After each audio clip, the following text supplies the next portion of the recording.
அது ஒரு புகைவண்டி நிலையம். அங்கே ஒருத்தர் காலார நடந்து வந்துக்கிட்டு இருந்தார். அவர் தன்னுடைய வீட்டில் உட்காந்து ரொம்ப நேரம் எழுதுவார். எழுதுகிற நேரம் போக மற்ற நேரங்களில் தம்முடைய சொந்த வயல்களில் வேலை பார்ப்பார். அது முடிஞ்சதும் என்ன பண்ணுவார்னா, பக்கத்தில் இருக்கிற புகைவண்டி நிலையத்துக்கு போவார். அங்கே கொஞ்சம் நேரம் அப்படியே காலார நடந்து வருவார். இது அவருடைய அன்றாட வழக்கம். அன்னைக்கு அது மாதிரி தான் அவர் நடந்து வந்துக்கிட்டு இருக்கிறார். அந்த சமயத்தில் அங்கே நடைமேடையில் ஒரு அம்மையார் நின்றுட்டு இருக்கிறாங்க. இவரை கண்டதும் கையை தட்டி கூப்பிட்டாங்க. இங்கே கொஞ்சம் வர முடியுமா அப்படின்னாங்க. இவர் போனார். என்னங்கன்னு விசாரித்தார். அந்த அம்மையார் விவரம் சொன்னார்.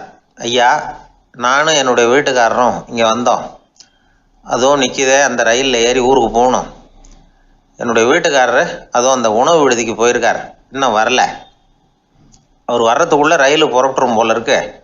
நீங்கள் ஓடி போய் அவரை அழைச்சிக்கிட்டு வர முடியுமா அப்படின்னு கேட்டாங்க. சரின்னார் இவர். உடனே அந்த அம்மா தன்னுடைய கணவர் எப்படி இருப்பார் அப்படிங்கிற அடையாளங்களை கொஞ்சம் சொல்லி அனுப்புனாங்க. போய் தேடிட்டு இருக்க வேண்டாமேங்கிறதுக்காக. பார்க்குறதுக்கு இப்படி இருப்பார், இந்த மாதிரி ஆடை அணிஞ்சிருப்பார் அப்படின்னு விவரமாக சொன்னாங்க. அதை இவர் கவனமாக கேட்டுக்கிட்டார். நீங்கள் போய் அழைச்சிட்டு வாங்க, வந்த உடனே உங்களுக்கு உண்டான கூலியையும் கையோடு கொடுத்து விட்றேன் அப்படின்னாங்க அந்த அம்மா. இவர் போனார். அந்த அம்மா சொன்ன அடையாளங்களை வச்சு அவர் வீட்டுக்காரரை கையோடு கூட்டிகிட்டு வந்துட்டார். கொண்டுட்டு வந்து அந்த அம்மா கிட்ட ஒப்படைச்சார். உடனே அவரும் ஏற்கனவே சொன்ன பிரகாரம் அவருக்கான கூலி பணத்தையும் கொடுத்தாங்க. அவரும் எதுவும் மறுப்பு சொல்லாமல் அதை வாங்கிக்கிட்டார். வாங்கிக்கிட்டு திரும்பினார். அந்த சமயத்தில் எதிரில் வந்த ஒருத்தர் அவர் அடையாளம் கண்டுபிடிச்சிக்கிட்டார். அவங்க ரெண்டு பேரும் பேசிக்கிறது இவங்க காதில் விழுந்தது. அப்போ தான் இவங்களுக்கு அது புரிஞ்சுது. இவங்கக்கிட்ட கூலி வாங்கினவர் யாருன்னா, அவர் தான் பேரறிஞர் லியோ டால்ஸ்டாய் அப்படிங்கிறது புரிஞ்சுது அவங்க ரெண்டு பேரும் பேசிக்கிறத வச்சு. ரஷ்ய நாட்டின் மிகப்பெரிய ஞானி லியோ டால்ஸ்டாய், சோவியத் நாட்டின் ஈடு இணையற்ற இலக்கிய மேதை. இது தெரிஞ்ச உடனே அந்த அம்மா அவர்கிட்ட ஓடினாங்க. ஐயா, உங்களுக்காக நான் கூலி கொடுத்தேன், நான் பெரிய தவறு பண்ணிவிட்டேன் அப்படின்னு சொல்லி வருத்தப்பட்டாங்க. பரவாயில்ல, ஆனால் நீங்கள் எனக்கு கொடுத்த கூலி பணத்தை நான் திருப்பி கொடுக்க மாட்டேன். ஏன் தெரியுமா? அது நான் உழைச்சி பெற்ற தொகை அப்படின்னார். யாருக்குமே அதிக மகிழ்ச்சியை தரக்கூடிய பணம் எதுன்னு கேட்டால், அது அவங்க உழைப்புக்கு ஊதியமாக கிடைக்கிற பணம் தான். நம்ம ஆட்கள் சில பேருக்கு உழைக்காமல் கிடைக்கிற தீய வழியில் வருகிற பணம் கூட மகிழ்ச்சியை கொடுக்கும். ஒரு பெரிய தொழிற்சாலை, அதோட முதலாளி கடுமையான ஒரு கட்டுப்பாடு விதிச்சிருந்தார். அது என்ன கட்டுப்பாடுன்னா, இந்த தொழிற்சாலைக்கு உள்ள யாரும் சிகரெட்டு பிடிக்கக்கூடாது அப்படிங்கிறது தான். ஒரு நாள் இந்த முதலாளி தன்னுடைய தொழிற்சாலையை சுற்றி பார்த்துக்கிட்டு வரார். அப்போது ஒரு இளைஞன் உள்ள சிகரெட்டு பிடிச்சிக்கிட்டு இருந்தான். அதை பார்த்து விடுறார். அவ்வளவுதான், அவருக்கு கோபம் வந்துட்டுது. உடனே உதவியாளரை கூப்பிட்டார். அதோ பாரு, அந்த சிகரெட்டு பிடிச்சிக்கிட்டு இருக்கிறானே, அவன் கணக்கை முடித்து வெளியில் அனுப்பி வச்சிரு அப்படின்னு உத்தரவு போட்டார். அது பிரகாரம் உடனே அவனை அழைச்சிட்டு போய் கணக்கு பார்த்து சம்பள பாக்கி, அப்புறம் உதவித்தொகை எல்லாத்தையும் மொத்தமாக கையில் கொடுத்து வெளியில் அனுப்பி வச்சுட்டாங்க. அவன் பணத்தோடு வெளியில் வந்தான். ஏதோ யோசனை பண்ணபடியே நின்றுக்கிட்டு இருந்தான். அவன், என்னப்பா யோசிக்கிற அப்படின்னாரு எதிரில் வந்தவர். இவன் சொன்னான், ஒன்றும் இல்லை, என்னோட நண்பன் ஒருத்தனை பார்க்கறதுக்காக உள்ளே போனேன். பேர் என்னன்னு கேட்டுவிட்டு ஒரு 50,000 ரூபா பணத்தையும் கொடுத்து வெளியில் அனுப்பி வச்சுட்டாங்க. அதுதான் ஏன்னு புரியல, யோசனை பண்ணிகிட்டு இருக்கிறேன் அப்படின்னு நானா இவன். அதனால் நாம் உழைச்சி சம்பாதிக்கிற பணம் தான் உயர்வு, சும்மா வர்ற பணம்லாம் மகிழ்ச்சியை தராது அப்படிங்கிறத புரிஞ்சுக்கணும். அப்பேற்பட்ட ஞானி ரஷ்ய மேதை அவர் பாருங்கள், அந்த பணத்தை வாங்கின பணத்தை திருப்பி கொடுக்க மாட்டேன்னு விட்டார். ஏன்னா அது உழைத்து பெற்ற தொகை, அதை நான் கொடுக்க மாட்டேன்னார். அதனால் நமக்கு செல்வம் சேர்க்கறது பெருசு இல்லை, அந்த சேருகிற செல்வம் நமக்கு மகிழ்ச்சியை கொடுக்கணும். அதுக்கு என்ன வழின்னா, நாம் உழைத்து சம்பாதிக்கணும் அப்படிங்கிறத அதிலிருந்து புரிஞ்சிக்க வேண்டியது ரொம்ப அவசியம். அதனால் உழைப்போம் உயர்வோம், இதுதான் வெற்றியின் ரகசியம்.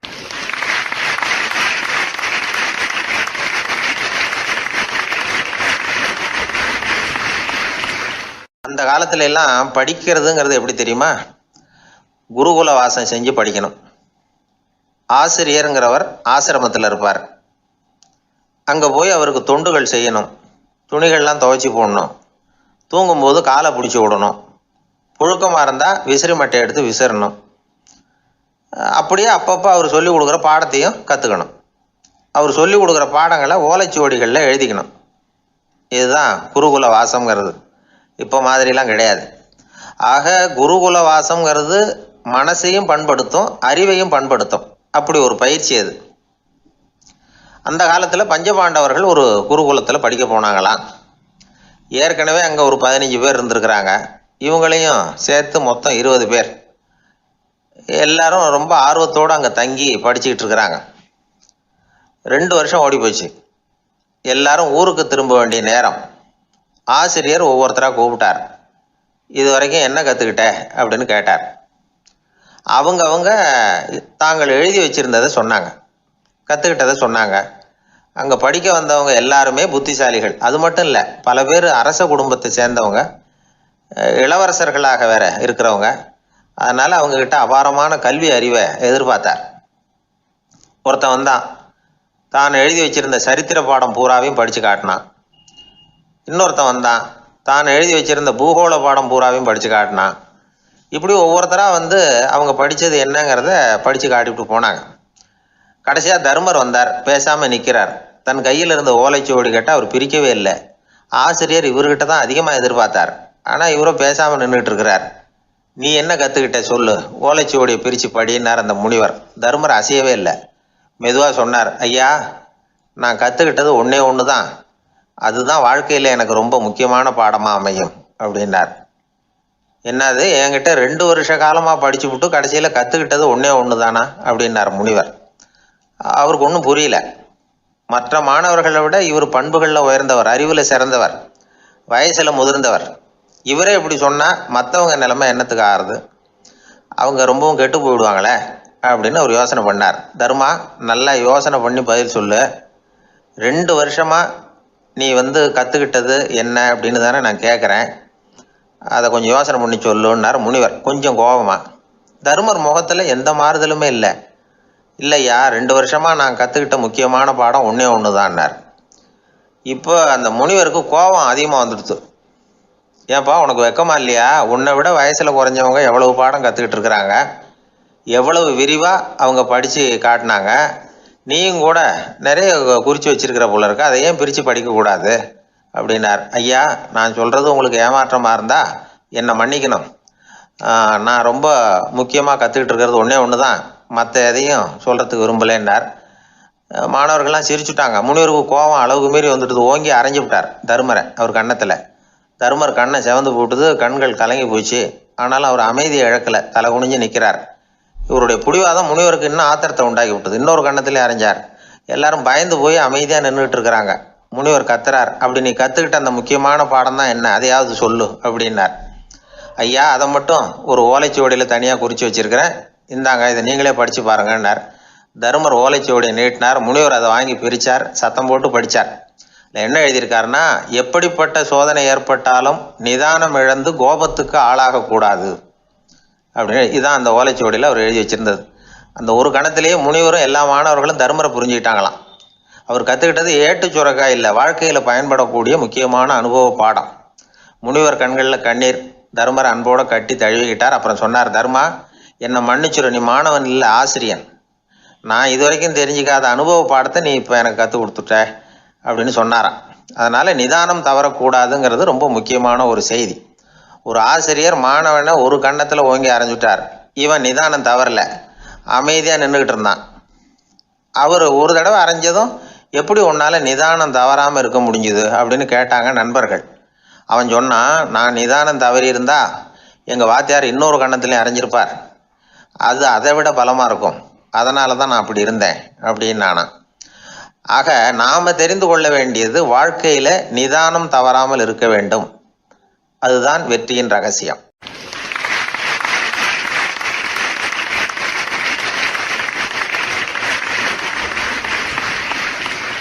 ஒரு ஆள் அசையாமல் கிடக்கிறார். அவர் இருக்காரா போயிட்டாராங்கிறத எப்படி முடிவு பண்ணுறோம்? அவர் மூக்குக்கு முன்னாடி புறங்கையை வச்சு பார்க்குறோம், மூச்சு வருதா இல்லையா அப்படிங்கிறத கண்டுபிடிக்கிறதுக்காக. மூச்சுங்கிறது அவ்வளவு முக்கியமான ஒரு விஷயம். சுவாசம் இல்லைன்னா எதுவுமே இல்லை. நம்ம பூமி இருக்கே அது கூட சுவாசிக்குதுங்கிறத சோவியத் விஞ்ஞானிகள் கண்டுபிடிச்சிருக்கிறாங்க. பூமிக்கு மேலே இருக்கிற மண் அடுக்கில் காற்றில் உள்ள ஆக்சிஜன் ஆக்சிகரணம் அடையுது அப்படின்னு தான் இது வரைக்கும் எல்லாரும் நம்பிக்கிட்டு இருந்தாங்க. ஆனால் இப்போ என்ன கண்டுபிடிச்சிருக்கிறாங்கன்னா, அந்த ஆக்சிஜன் பூமிக்குள்ளே 1 கிலோமீட்டர் ஆழம் வரைக்கும் ஊடுருவி போகுதான். பூமிக்குள்ளே 2 பக்கமும் பல கிலோமீட்டர் வரைக்கும் பரவுதான். பூமிக்குள்ளே இருக்கிற நீர்நிலை அடுக்குகள் தான் நுரையீரல் செய்கிற வேலையை செய்யுதான். நம்ம உடம்புல நுரையீரல் இல்லைன்னா ஒன்றும் நடக்காது. ஒரு மரத்தை தலைகீழாக தொங்க போட்டால் எப்படி இருக்கும் அப்படி யோசிச்சு பாருங்கள். அப்படி தான் இதுவும் நுரையீரலும் அப்படி தான் இருக்கும்.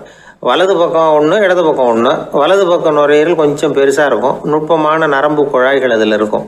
கோடிக்கணக்கான நுண்ணிய குழாய்களை வச்சுக்கிட்டு தான் அது வேலை செய்யுது. 25 கோடி குழாய்கள் இருக்கும். அதை அப்படியே முழுசாக பிரித்து பரப்புனா ஒரு டென்னிஸ் கோர்ட்டில் பாதி பரப்பளவு இருக்குமா. நுரையீரல் நிறம் கருஞ்சிவப்பு தான். புகை அதிகமாக உள்ளே போச்சுன்னா அது கருப்பாயிடுது. காற்றுல உள்ள பிராணவாயுவை இது இழுத்து எடுத்துக்கிட்டு ரத்தத்தை சுத்தப்படுத்துகிற முக்கியமான வேலையை இது செய்யுது. அசுத்த காற்றை வெளியில் அனுப்பி வச்சுருது. ஒருத்தர் வேகமாக ஓடி வர்றார், அவருக்கு மூச்சு இறைக்கும். பயங்கரமாக எதையாவது பார்த்து விடுறார், உடனே மூர்ச்சி ஆகிடுவார். இது மாதிரி சமயங்களில் வேறு எந்த தூண்டுதலும் இல்லாமல் நுரையீரல் தானாகவே இயங்கும். இப்படி ஒரு அவசியம் ஏற்படுறப்போ இயக்கத்தை தூண்டி விடுற முக்கியமான இணைப்பு மூளைக்கு கீழே முதுகு எலும்புக்கு மேற்பகுதியில் இருக்குது. அது உடனே சுவாசத்துக்கு அவசர உதவியை கொடுக்குது. இப்போ ஒருத்தர் பேசாமல் உட்காந்துருக்கார். இந்த சமயத்தில் அவருக்கு 1 பங்கு காற்று தேவைப்படுதுன்னு வச்சுக்கோங்க. அவர் எழுந்திரிச்சு நடக்கும் பொழுது 1.5 மடங்கு தேவைப்படும். ஓடினார்னா 3 மடங்கு தேவைப்படும். படுத்துருக்கிறப்ப 1/2 மடங்கு தான் தேவைப்படும். இதுக்கு நிமிஷத்துக்கு 16 தடவை மூச்சு விட்டாகணும். இப்படி சாதாரணமாக உள்ளே இழுக்கிற காற்று கொஞ்சம்தான் இருந்தாலும் இது மாதிரி 8 மடங்கு காற்றை உள்ளே இழுத்து வச்சுக்கிற சாமர்த்தியம் நுரையீரலுக்கு இருக்குதான். தண்ணி, நுண்கிருமிகள், ரசாயன பொருள் இப்படி எது உள்ளே போனாலும் நுரையீரல் சமாளிச்சுக்கும். 30 வருஷமாக விடாத புகை பிடிக்கிறவர் தொடர்ந்து உள்ளே அனுப்பி வைக்கிற புகையை கூட சமாளிக்குதுன்னா பார்த்துங்களேன். உள்ளே போகிற புகை நுட்பமான சுவாச முடிச்சுகளை அழிச்சு விடுது. கறி புகை அது மேலே படிஞ்சு உபயோகம் இல்லாமல் பண்ணிவிடுது. ஆனாலும் தேவைக்கு அதிகமாக 8 மடங்கு கூடுதலாக சுவாச முடிச்சுகள் நம்ம உடம்புக்குள்ளே இருக்கிறதுனால சமாளிக்க முடியுது. சமாளிக்க முடியலன்னா சில சமயம் மூச்சு திணறும். அதை ஒரு எச்சரிக்கையாக எடுத்துக்கிட்டு புகை பிடிக்கிற பழக்கத்தை விட்டுடணும். அதுதான் நல்லது. ஆனால் அப்படி யார் விடுறது? இணை பிரியாத 2 நண்பர்கள் இருந்தாங்களாம். 2 பேரும் விடாமல் சிகரெட்டு குடிக்கிறவங்க. அதில் ஒருத்தன் செத்து போட்டான். இன்னொருத்தன் அதுக்கப்புறம் 2 சிகரெட்டாக குடிக்க ஆரம்பித்தானா. ஏன் இப்படி பண்ணுறேன்னு கேட்டிருக்காங்க. நான் 1 சிகரெட்டு தான் குடிக்கிறேன். செத்து போன என்னுடைய ஃப்ரெண்டு இருக்கானே, செத்து போனவன், அவனுக்காக இன்னொரு சிகரெட்டு குடிக்கிறேன் அப்படின்னு நானா. இது ரொம்ப ஆபத்து, விட்டுடு அப்படின்னு சொல்லியிருக்காங்க. சரின்னு ஒத்துக்கிட்டான். ஆனால் அதுக்கப்புறமும் 1 சிகரெட் வீதமாக குடிச்சிக்கிட்டே இருந்தான். சிகரெட்டு பழக்கத்தை நீ இன்னும் விடலையான்னு கேட்டாங்களாம். அந்த பழக்கத்தை நான் எப்போவோ விட்டுட்டேன். இப்போ நான் குடிக்கிறது என் ஃப்ரெண்டுக்காக அப்படின்னு நானா. இவங்கெல்லாம் எப்படி திருந்துறது?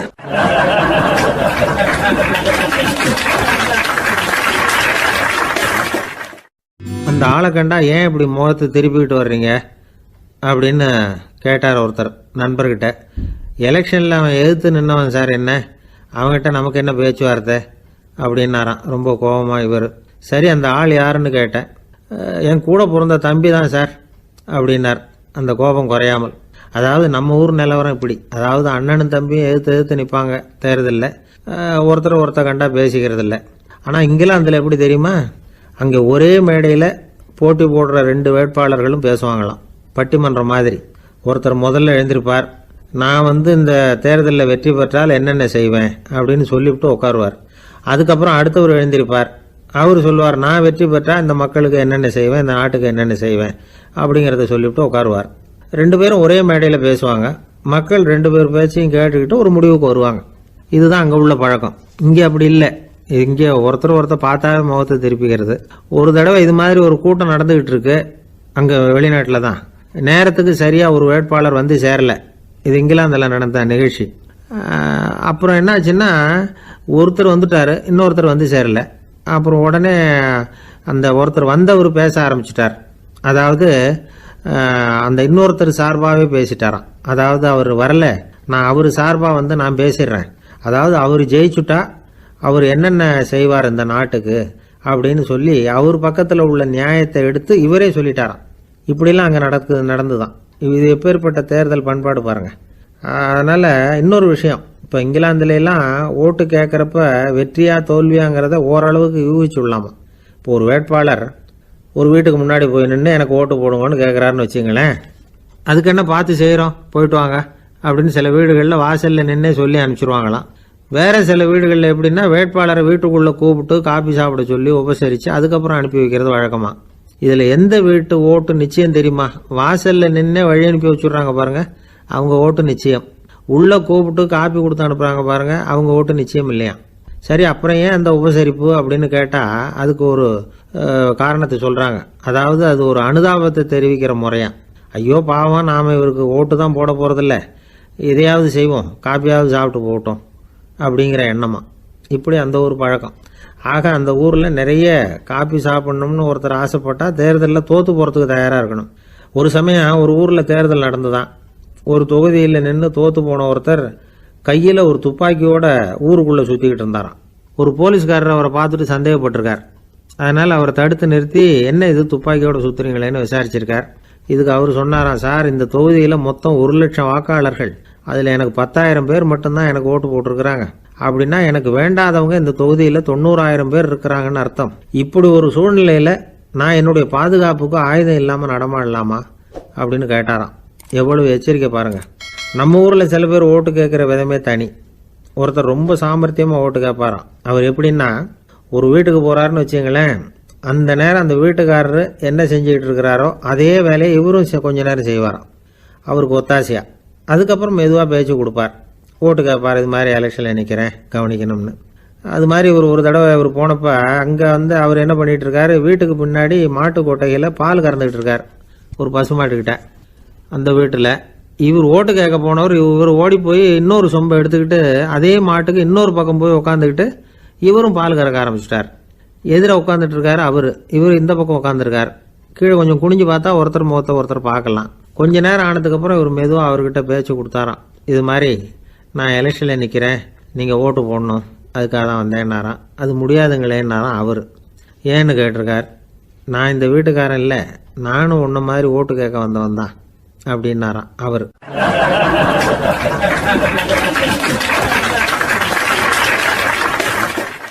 வாய் விட்டு சிரிச்சா நோய் விட்டு போகும் அப்படின்னு சொல்றது உண்டு. அது என்ன வெறும் அலங்காரத்துக்காக சொன்ன வார்த்தையா, இல்லை அர்த்தத்தோடு சொன்ன வார்த்தையா அப்படின்னு யோசிச்சா அதில் நிஜமாவே அர்த்தம் இருக்குதுன்னு தான் தெரியுது. ஆதாரபூர்வமாக அதுக்கு சில நிரூபணங்களும் இருக்குது. நார்மன் கசின்ஸ் அப்படின்னு ஒருத்தர் இருந்தார். அவர் ஒரு அமெரிக்க பத்திரிகை ஆசிரியர். அவருக்கு ஏதோ ஒரு விதமான அழற்சி நோய், இன்ஃப்ளமேஷன் டிசீஸ். அது டாக்டர்கள்லாம் அதுக்கு என்ன விதமான வைத்தியமும் கிடையாது அப்படின்னு சொல்லி பல இதெல்லாம் பார்த்துட்டு கடைசியாக சொல்லிவிட்டாங்க, அதுக்கு வைத்தியமே இல்லைன்ட்டாங்க. டாக்டர்கள் தான் சொல்லிவிட்டாங்களே, அதனால் இது இப்படியே இருந்துட்டு போகட்டும் அப்படின்னு விட்டுற வேண்டியது தானே. ஆனால் அவர் அப்படி நினைக்கல. உடனே அவர் என்ன பண்ணார்னா, ஆஸ்பத்திரி ரூமை காலி பண்ணார். ஹோட்டலில் போய் ஒரு ரூம் எடுத்துக்கிட்டார். அங்கே போனார். தினமும் அவருக்கு பிடிச்ச தமாஷான படங்களை எல்லாம் டிவியில் போட்டு பார்த்துக்கிட்டு இருந்தார். சிரிப்பு வரக்கூடிய புத்தகங்களை எல்லாம் படித்தார். கொஞ்ச நாள் ஆச்சு, அவருக்கு இருந்த தொந்தரவு குணமாக ஆரம்பிச்சிட்டுது. இதை கேள்விப்பட்ட உடனே பழைய டாக்டர்கள்லாம் ஓடி வந்தாங்க. ஓடி வந்து பார்க்குறாங்க, அவர் உடம்பை சோதனை பண்ணி பார்க்குறாங்க. பார்த்தா அவர் உடம்பு குணமாகறதுக்கு உதவியாக இருந்தது சிரிப்பு தான் அப்படிங்கிறத விஞ்ஞானபூர்வமாக அவங்க ஒத்துக்கிட்டாங்களாம். இருந்தாலும் சிரிப்பு எந்த முறையில் எந்த விதத்தில் உதவி பண்ணுது அப்படிங்கிறத இன்னமும் சரியாக புரிஞ்சிக்க முடியல. ஆனாலும் ஒரு சில விஷயங்கள் மட்டும் புரியுது. அது என்னன்னா, சிரிப்பு சுவாசத்தை மேம்படுத்துது, ரத்த அழுத்தத்தை குறைக்குது, உடம்பு குணமாகறதுக்கே உரிய சில ஹார்மோன்கள் அதிகமாக உருவாகி வர்றதுக்கு வழி செய்யுது. இந்த அளவுக்கு தான் சிரிப்போட செயல்பாட்டை நாம் புரிஞ்சிக்க முடியுது. இருந்தாலும் இதை பற்றி கண்டுபிடிக்க வேண்டியது இன்னமும் ஏராளமாக இருக்குது. அதையெல்லாம் விவரமாக கண்டுபிடிக்கிற வரைக்கும் நாம் காத்துக்கிட்டு இருக்க வேண்டியதில்லை. இப்போவே தாராளமாக சிரிக்கலாம். அதில் என்னத்துக்கு சிக்கணும், காசா பணமா? சிரிப்புன்னா ஹாஹான்னு சத்தம் போட்டு சிரிச்சாதான் உடம்புக்கு நல்லதுன்னு இல்லை. லேசான புன்னகை கூட உடம்புக்கு நல்லது செய்யுமா.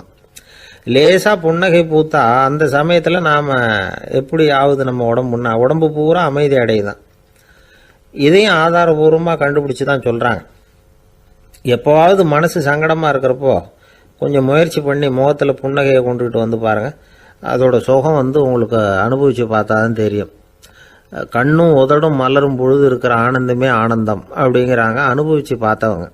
வாழ்க்கையில் நாம் தமாஷா இருக்கணும்னா அதுக்கு சில வழிகளையும் அவங்க சொல்லி வச்சிருக்கிறாங்க. முதல்ல நீங்கள் உற்சாகமாக இருக்கிறவங்க கூடவே அதிகமாக பழகணும், அவங்க கூடவே அதிக நேரம் இருக்கிறது மாதிரி பார்த்துக்கணும்.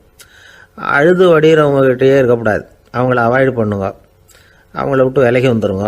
உங்கள் முன்னாடி இருக்கிறவர் எப்பவும் மூஞ்சியை தொங்க போட்டுக்கிட்டே இருக்கிறவராக இருந்தால் கொஞ்ச நாளில் உங்கள் முகமும் அப்படியே ஆகிடுமா, ஜாக்கிரதையாக இருக்கணுமா. ரெண்டாவது, எடுத்ததுக்கெல்லாம் சீரியஸ் ஆகிடக்கூடாது, எதையும் நிதானமாக யோசிக்கணும். அடுத்தவங்க நம்மளை மதிக்கணுங்கிறதுக்காக நாம் பகட்டாக நடந்துக்கிறதுக்கு ஆசைப்படக்கூடாது. உங்களுக்கு பிடிச்ச தமாஷான வீடியோ படங்கள், புத்தகங்கள் இதையெல்லாம் லிஸ்ட்டு போட்டுக்கிட்டு முடிஞ்ச அளவுக்கு வாங்கி சேர்த்து வீட்டுக்குள்ளேயே ஒரு லைப்ரரி உண்டாக்கிக்கலாம். ஒரு பெரிய பிஸ்னஸ்மேன், ரொம்ப வெற்றிகரமாக பிஸ்னஸ் பண்ணுறவராம். அவர் எப்படின்னா அடிக்கடி ரயிலில் பிரயாணம் பண்ணுறப்போ நியூஸ் பேப்பரை வச்சுக்கிட்டு ரொம்ப சுவாரஸ்யமாக படிச்சுக்கிட்டே போகிறான். நியூஸ் பேப்பரில் அப்படி என்ன சுவாரஸ்யமான விஷயம் அப்படின்னு எட்டி பார்த்தா அதுக்குள்ளே ஒரு காமிக் புஸ்தகத்தை வச்சுக்கிட்டு படிச்சுக்கிட்டு இருப்பாராம். என்னங்க அப்படின்னு கேட்டால், என் மனசு லேசாக இருக்கிறதுக்கு இது ரொம்ப உதவியாக இருக்குது அப்படின்பாரான். அது ஒரு பக்கம் இருக்கட்டும். சிரிப்புன்னா எல்லா விதமான தமாஷும் உடம்புக்கு நல்லதுன்னு நினச்சிடக்கூடாதான். ஜேம்ஸ் கரோல் அப்படிங்கிற அமெரிக்க உளவியல் நிபுணர் என்ன சொல்கிறார் தெரியுமா? அடுத்தவங்களை குறை சொல்கிறது, கேலி பண்ணுறது, நையாண்டி பண்ணுறது, இது மாதிரியான நகைச்சுவையெல்லாம் நல்லது செய்கிறது இல்லைங்கிறார் அவர். அடுத்தவங்களை தொந்தரவு பண்ணாத ஜோக்குகள் தான் எப்பவும் நல்லது. யாராவது ஜோக்கு சொன்னால் தாராளமாக சிரிக்கணும். ஒருத்தர் வந்தார், இன்னொருத்தரை கூட அழைச்சிக்கிட்டு என்கிட்ட காட்டினார். அவர் தன்னுடைய முகத்தை ரொம்ப சீரியஸாக வச்சுக்கிட்டு இருந்தார். என்னங்க விஷயம் அப்படின்னு விசாரித்தோம். வந்தவர் எங்களை பார்த்து சொன்னார், சார், இவர் கூட ஒரு பெரிய ப்ராப்ளம்னார். என்னன்னு, ஏதாவது ஒரு ஜோக்கு சொன்னால் உடனே சத்தம் போட்டு சிரிக்க ஆரம்பிச்சுடுறார் சார் அப்படின்னார். ஜோக்கை கேட்டுவிட்டு சிரிக்க ஆரம்பித்தா அது ப்ராப்ளம் இல்லையே அப்படின்னு சொன்னோம். சிரிக்க ஆரம்பிக்கிறது ப்ராப்ளம் இல்லை சார், ஆனால் அப்படி ஆரம்பிக்கிற சிரிப்பை அதுக்கப்புறம் நிறுத்தவே மாட்டேங்கிறார். நாள் கணக்கில் அது பாட்டுக்கு போயிட்டு இருக்கு, அதுதான் ப்ராப்ளம் அப்படின்னார் அவர்.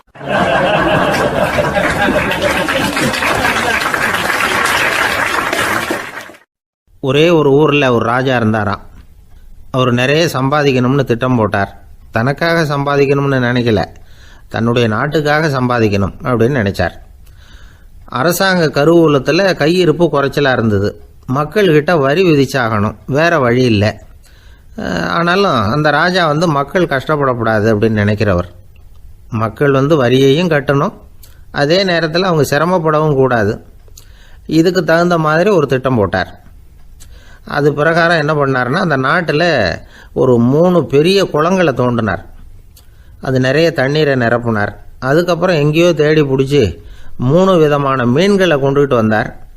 அந்த 3 குளங்கள்லையும் விட்டார். அதை ஒவ்வொரு குளத்துலேயும் ஒவ்வொரு விதமான மீன்கள். அந்த மீன்களுக்கு அபூர்வமான ஒரு சக்தி உண்டு. அது எப்படின்னா, அந்த குளத்தில் குளிக்க வர்றவங்களுக்கு அந்த மீன்கள் கடிக்கும் பொழுது வலி ஏற்படுறதில்ல. அதுக்கு பதிலாக மகிழ்ச்சி நிறைந்த ஒரு இனிமையான உணர்வை அவங்க அனுபவிச்சாங்க.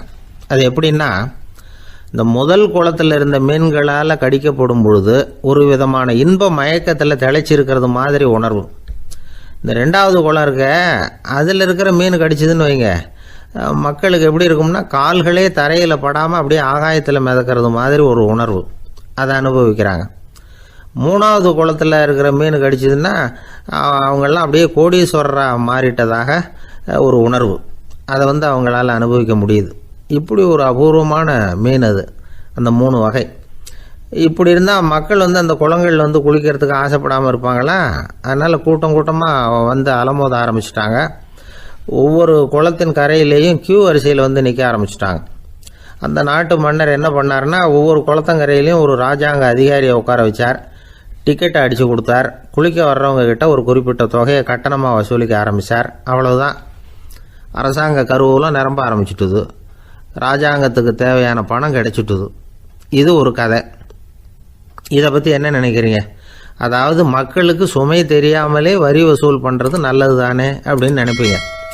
ஆனால் இன்றைக்கும் உலகத்தில் பல அரசாங்கங்கள் இதே மாதிரி 3 குளங்களை வெட்டி வச்சிருக்குது. மக்களும் அதில் குளிச்சுக்கிட்டு தான் இருக்கிறாங்க. அது எப்படிங்கிறீங்களா? அந்த முதல் குளம் தான் சினிமா தியேட்டர். அதில் குளிக்கிறவங்க தான் ஒரு விதமான இன்ப மயக்கத்தில் திளைச்சிருக்கிறது மாதிரியான உணர்வை அனுபவிக்கிறவங்க. 2வது குளம் தான் சாராய கடை. இந்த குளத்தில் குளிக்கிறவங்க தான் கால்களே தரையில் படாமல் ஆகாயத்தில் மிதக்கிறது மாதிரி உணர்வை அனுபவிக்கிறவங்க. 3வது குளம் லாட்ரி டிக்கெட். இதில் குளிக்கிறவங்க தாங்கள் அப்படியே கோடீஸ்வரர்களாக மாறினது மாதிரி ஒரு உணர்வு, அதை அனுபவிக்கிறவங்க. இன்றைக்கி பல நாடுகள் இந்த குளங்களை பயன்படுத்திக்கிட்டு தான் வராங்க. ஒரு பூவில் வண்டு உட்காருது, அதில் இருக்கிற தேனை வண்டு எடுக்குது. இந்த சமயத்தில் அந்த பூவுக்கு வலிக்குமா? அதுக்கு வலிக்கிறது இல்லை. அந்த பூவோட மலர்ச்சியும் வளர்ச்சியும் குன்றி போகிறதும் கிடையாது. ஒரு ராஜா மக்கள்கிட்ட வரி வசூல் பண்ணும் பொழுது மக்களுக்கு சிரமமும் தெரியக்கூடாது, அதே நேரத்தை அதனால் அவங்க வாழ்க்கையும் கெட்டு போயிடக்கூடாது. அது மாதிரி வரி வசூல் பண்ணணுமா. இது காளிதாசனின் ரகுவம்சத்தில் காணப்படுகிற ஒரு கருத்து. ஒரு சின்ன குழந்தை தவறுதலாக ஒரு 25 காசு நாணயத்தை மூழ்கி விட்டுது. காசு வயத்துக்குள்ளே போயிட்டுது. அந்த குழந்தையோட தாய் உடனே குழந்தைய தூக்கிட்டு ஆஸ்பத்திரிக்கு புறப்பட்டாங்க. அப்போ அந்த பக்கமாக ஒருத்தர் வந்தார் தெருவில். என்ன விவரம்னு கேட்டார். இவங்க சொன்னாங்க, குழந்தை காசை முழுங்கிட்டுது, அதுதான் அவசரமாக ஆஸ்பத்திரிக்கு தூக்கிட்டு ஓடுறேன் அப்படின்னாங்க. அவர் சொன்னார், கவலைப்படாதம்மா, உடனே இப்படி கொடுங்க குழந்தைய அப்படின்னு கையில் வாங்கினார். ஒரு கையில் அந்த குழந்தையோட கால் 2ஐயும் பிடிச்சி தலைகீழாக தூக்கி பிடிச்சார். இன்னொரு கையால் அந்த குழந்தையோட வயத்தில் குறிப்பாக ஒரு இடத்துல அப்படியே தேடி அந்த சுட்டு விரலால் ஒரு இடத்துல பொட்டுன்னு தட்டினார். உடனே காசு அந்த குழந்தையோட வாய் வழியாக வெளியில் விழுந்துட்டுது. காசை எடுத்துக்கிட்டு இருந்தாங்கம்மா உங்கள் குழந்தை அப்படின்னார். ரொம்ப நன்றிங்க, நிச்சயமாக நீங்கள் ஒரு டாக்டராக தான் இருக்கணும், என்னுடைய யூகம் சரிதானே அப்படின்னாங்களாம் அந்த அம்மா. அதுக்கு அவர், இல்லைங்க, நான் ஒரு இன்கம் டேக்ஸ் ஆஃபீஸர், வருமான வரி அதிகாரி அப்படின்னு சொல்லிவிட்டு போனாராம்.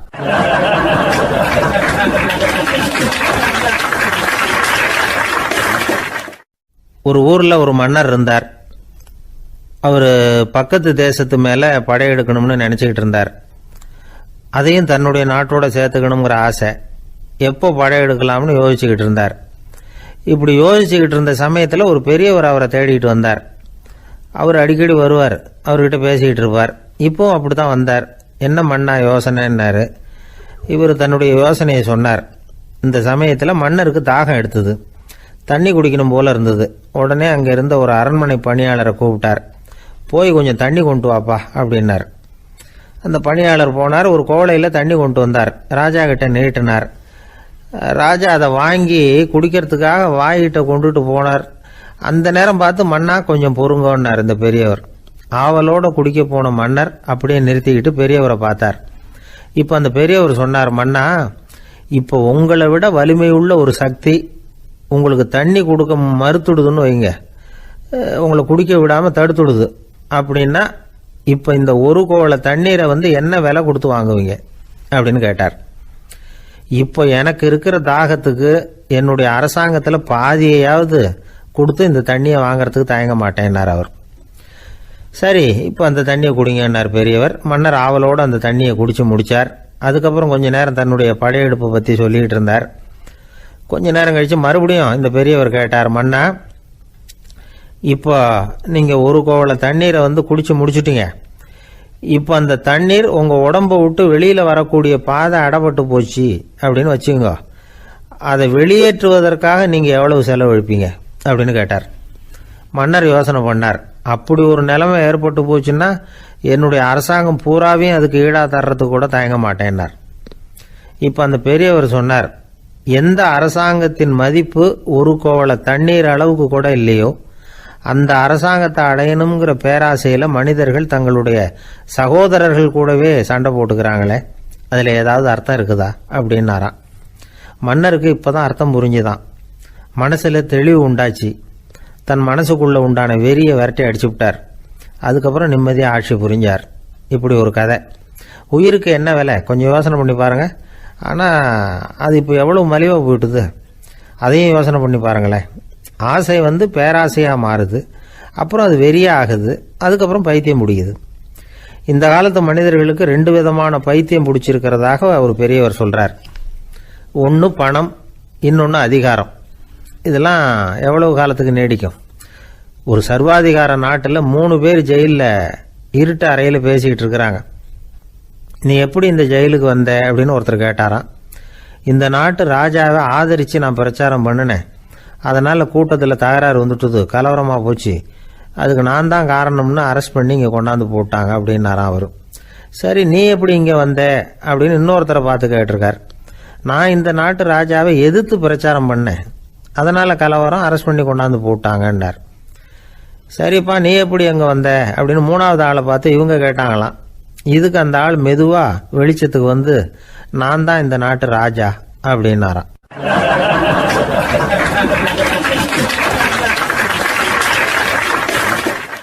ஒரு ஆள் இருந்தார். விலங்குகள் பேரில் அவருக்கு ரொம்பவும் பிரியம். அதனால் தன்னுடைய வீட்டில் ஒரு நாயை வளர்த்தார். அதே மாதிரி கழுதையையும் வளர்த்தார். அந்த கழுதை அவர் வீட்டு கொல்லை பக்கத்தில் நின்றுக்கிட்டு இருக்கும். ஏதாவது பொதி சுமக்கிற வேலை இருந்ததுன்னா அதை கவனிச்சிக்கும். அந்த நாய் வீட்டுக்குள்ளே இருக்கும். நாய்க்கு அந்த வீட்டில் ராஜ உபசாரம் தான். அதுக்கு அந்த வீட்டில் ஏகப்பட்ட மரியாதை. குளிக்கிறதுக்கு தனியாக சோப்பு, 2 வேளையும் பால், பிஸ்கட்டு, மத்தியானம் சாப்பாடு. அதுக்கு ஏதாவது உடம்பு சரியில்லைன்னா உடனே ஆஸ்பத்திரி வைத்தியம். ரொம்ப கொடுத்து வச்ச நாய். அந்த வீட்டு தலைவர் வெளியில் அப்படியே நடைப்பயிற்சி போனால் கூடவே இதுவும் போகும். அவர் மட்டும் தனியாக எங்கேயாவது வெளியில் போயிட்டு வந்தால் வீட்டுக்கு வந்த உடனே அந்த நாய் அவர்கிட்ட ஓடி வரும். அப்படியே எழும்பி முன்னங்கால் 2ஐயும் அவர் தோள் மேலே போட்டுக்கும். அவர் சிரிச்சுக்கிட்டே தலையில் செல்லமாக தட்டுவார். அவர் ஈசி சேரில் சாஞ்சிக்கிட்டு டிவி பார்ப்பார், பேப்பர் படிப்பார். அப்போலாம் அந்த நாய் அவருடைய காலடியில் படுத்துக்கும். அப்போ கூட அவர் தலையை செல்லமாக தடவி கொடுப்பார். அந்த நாய் படுக்கிறதுக்குன்னே ஒரு மெத்தை, சில சமயம் அது அங்கே இருக்கிற மேஜை நாற்காலி மேலே கூட ஏறி விளையாடும், சோபாவில் ஏறி உட்காந்துக்கும். இவ்வளவு செல்வாக்காக வளர்ந்தது அந்த நாய். இதையெல்லாம் அந்த கழுதை பார்த்துக்கிட்டே இருக்குது கொல்லை பக்கத்தில் இருந்து. பார்த்துட்டு அது யோசிக்க ஆரம்பிச்சுதான், என்ன இது, இந்த வீட்டில் நாம தான் கழுதையாக உழைக்கிறோம், பொதி சுமக்கிறோம், நமக்கு ஒரு நல்ல சாப்பாடு கிடையாது, படுக்கை கிடையாது, ஒரு நாளாவது நம்ம தலையையோ முதுகையோ தடவி கொடுத்தது கிடையாது. ஆனால் அந்த நாய் இந்த வீட்டுக்காக ஒரு துரும்ப கூட அசைச்சது இல்லை. அதை போய் இந்த வீட்டில் உள்ளவங்க இப்படி தலையில் வச்சு தாங்குறாங்களே அப்படின்னு யோசிச்சுதான் அந்த கழுதை. ரொம்ப நேரம் யோசிச்சுவிட்டு அதுக்கப்புறம் ஒரு முடிவுக்கு வந்திருக்குது. சரி, இனிமேல் நாமளும் அந்த நாய் மாதிரியே நடந்து பார்ப்போம், அது மாதிரியே பிஹேவ் பண்ணுவோம், அப்போவாவது நமக்கும் அந்த மரியாதை கிடைக்குதா பார்க்கலாம் அப்படின்னு ஒரு திட்டம் போட்டுது மனசுக்குள்ள. உடனே அந்த திட்டத்தை செயல்படுத்தவும் ஆரம்பிச்சுது. அதாவது அந்த வீட்டில் அந்த நாய் என்னென்ன செய்யுதோ அதையெல்லாம் இதுவும் செய்ய ஆரம்பிச்சுட்டுது. அந்த வீட்டு எஜமான் எங்கேயோ வெளியில் சுற்றிவிட்டு ரொம்ப அசந்து போய் வீட்டுக்கு திரும்பி வந்துக்கிட்டு இருந்தான். உடனே இந்த கழுதை என்ன பண்ணுச்சு தெரியுமா, அவங்ககிட்ட ஓடி போச்சு. ஓடி போய் அந்த நாய் என்ன பண்ணுமோ அது மாதிரியே பண்ணிச்சு. அதாவது அந்த ஆள் தோல் மேலே தன்னுடைய முன்னங்கால் 2ஐயும் தூக்கி போட்டுவிடுது. அந்த ஆள் பயந்து போயிட்டான். அவனுக்கு ஒன்றும் புரியல, இது ஏன் இப்படி பண்ணுதுன்னு கொஞ்சம் ஒதுங்கி நின்னான். இது அவனை சுற்றி சுற்றி வருது, நாய் மாதிரி வாழை ஆட்டிக்கிட்டே சுற்றி சுற்றி வருது கழுதை. அவன் கிடுகிடுன்னு வீட்டுக்குள்ளே ஓடினான். இதுவும் பின்னாடியே ஓடிச்சு. அங்கே போய் நாய் மாதிரியே மேஜை நாற்காலி மேலே ஏறி குதிச்சு விளையாட ஆரம்பிச்சுட்டுது. சோபாவில் ஏறி உட்காருது. மேஜையில் இருந்த சாமான்லாம் கீழே விழுந்து உடையுது. கழுதை மேஜை மேலே ஏறி குதிச்சா என்னத்துக்கு ஆகும்? அந்த ஆள் பார்த்தான், சரி இந்த கழுதைக்கு என்னமோ ஆயிட்டுது அப்படின்னு முடிவு பண்ணான். ஒரு நல்ல கயிறாக பார்த்து கொண்டாந்தான். அது கால்லையும் கழுத்துலையும் கட்டினான். தரன்னு இழுத்துட்டு போனான். அடித்து கொல்லை பக்கத்தில் கட்டி போட்டுட்டான். அண்ணன் ஆகாரம் எதுவுமே கொடுக்கல, பட்னி போட்டுட்டான். இப்போ அந்த கழுதை யோசனை பண்ணி பார்க்குதான், என்ன இது, நம்ம எஜமானுக்கு இன்னைக்கு என்ன ஆயிட்டுது இப்படி? அந்த நாய் பழகிறது மாதிரி தானே நாமளும் பழகணும். ஆனால் இந்த மனுஷன் நாயை அடிக்கலை, ஆனால் நம்மளை அடிக்கிறான். இப்படி கொண்டாந்து கட்டி போட்டானே, என்ன காரணமாக இருக்கும் அப்படின்னு யோசனை பண்ண ஆரம்பிச்சுட்டு தான் அந்த கழுதை. எதுக்கு இந்த கதைன்னா, இது மாதிரியே நாம கூட சில சமயம் யோசிக்கிறது உண்டாம். இயல்புலேருந்து மாறி நடக்க ஆரம்பிச்சிட்டோம்னா பல சமயங்களில் இப்படி யோசிக்கிறது மாதிரி தான் ஆகிடும். அதனால தான் ஒரு மனுஷன் எப்படி நடந்துக்கணுமோ அப்படி நடந்துக்கிட்டாதான் நமக்கு மரியாதை. வெறி நாய் கடிச்சுட்டா மனுஷன் அது மாதிரியே ஆகிடுறான் பார்த்தீங்களா, அவனோட இயல்பு மாறி போடுது. ஒருத்தனை பார்த்து இன்னொருத்தன் கேட்டானா, வெறி நாய் ஒன்று உன்னை கடிச்சுட்டா நீ என்ன பண்ணுவே அப்படின்னு கேட்டிருக்கான். நான் உடனே பேப்பரும் பேனாவும் கேட்பேன் நானா இவன். ஏன் உயில் எழுதுறதுக்கான்னு கேட்டிருக்கான் அவன்.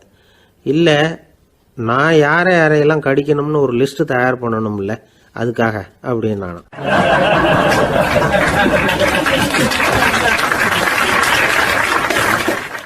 ஒரு நண்பர் ஆனந்தமாக சிகரெட் பிடிச்சிக்கிட்டு இருந்தார். இந்த பழக்கத்தை விட்டுவிடுங்களேன் அப்படின்னு சொல்லி பார்த்தோம். விட்டுடலாம்னு தான் பார்க்குறேன், ஆனால் முடியலையேன்னார். மனசு வச்சா எல்லாம் முடியும் அப்படின்னோம்.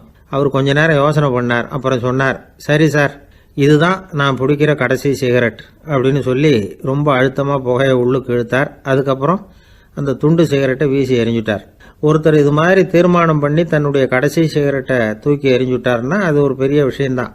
அதுக்கு பிறகு அவர் உடம்புல படிப்படியாக என்னென்ன மாற்றங்கள் நடக்கும் அப்படிங்கிறத பற்றி ஒரு விவர பட்டியலே வெளியிட்டிருக்கிறாங்க. அது என்ன விவரம் தெரியுமா? ஒருத்தர் புகைப்பிடிக்கிற பழக்கத்தை நிறுத்துறாருன்னு வச்சுங்க.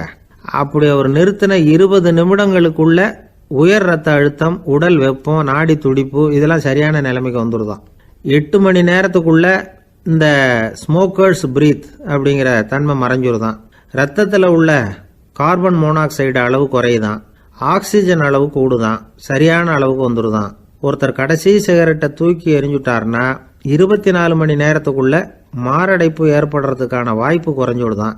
48 மணி நேரத்துக்குள்ள உணர்வு நரம்புகளின் முனைப்பகுதிகள் மறுபடியும் ஒன்று சேர்ந்துருதான்.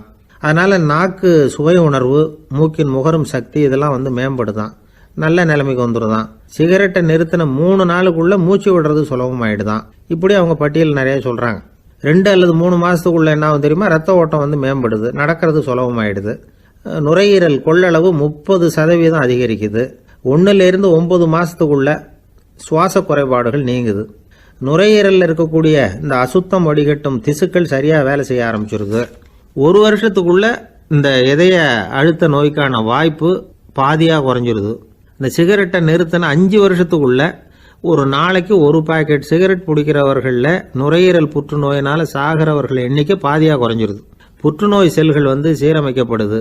ஆக ஒருத்தர் புகைக்கிறத விட்டுணும்னு தீர்மானம் பண்ணி தன் கையில் இருக்கிற சிகரெட்டை இதுதான் கடைசின்னு சொல்லி தூக்கி எறிஞ்சுட்டா அதுக்கப்புறம் படிப்படியாக இவ்வளவு நன்மைகளும் மாற்றங்களும் ஏற்படுறதாக இந்த அமெரிக்கன் கேன்சர் சொசைட்டி தெரிவிச்சிருக்குது.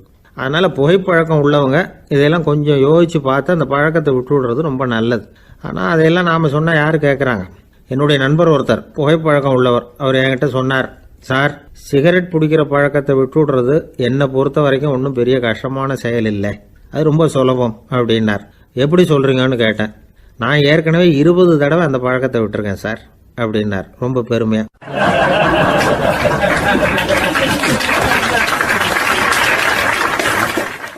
குடும்பத்தில் அப்படிலாம் இருந்து சமாளிக்கிறாங்க. குடும்பத்தில் ஒருத்தர் அனுசரிப்பு தன்மைங்கிறது ரொம்ப அவசியம்.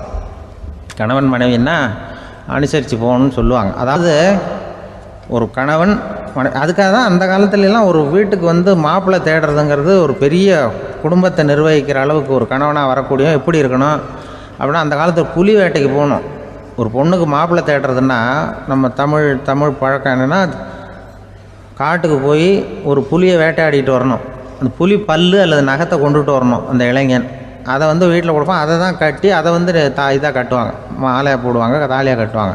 அதாவது வீரம் இருக்கா பையனுக்குன்னு பார்ப்பாங்க. ஒரு பொண்ணு வேணும்னா நீ முதல்ல வீட்டுக்கு பொண்ணு கேட்க போகக்கூடாது, காட்டுக்கு போகணும், போய் புளியை கொண்டு வா, அதுக்கப்புறம் தான் உனக்கு பொண்ணு அப்படின்னு சொல்லுவாங்க. இப்போவெல்லாம் ஏன் போகிறதில்லைன்னா, இப்போலாம் ஒருத்தனை காட்டுக்கு போய் புலிப்பல் கொண்டு வான்னா புலி தான் மாப்பிள்ளையாக வரும். அதனால தான் இப்போ போகிறதில்ல யாரும் காட்டுக்கு. அப்போ பெண்களும் ரொம்ப வீரமாக இருந்தாங்க. பெண்கள் மூலம் அந்த காலத்தில் எப்படின்னா, முறத்தாலேயே புலியை துரத்துவாங்களாம். நம்ம பழைய பாட்டிலெல்லாம் பார்த்துருப்பீங்க, முறத்தால் புலியை விரட்டினாங்கன்னு வரும் பழைய பாட்டு.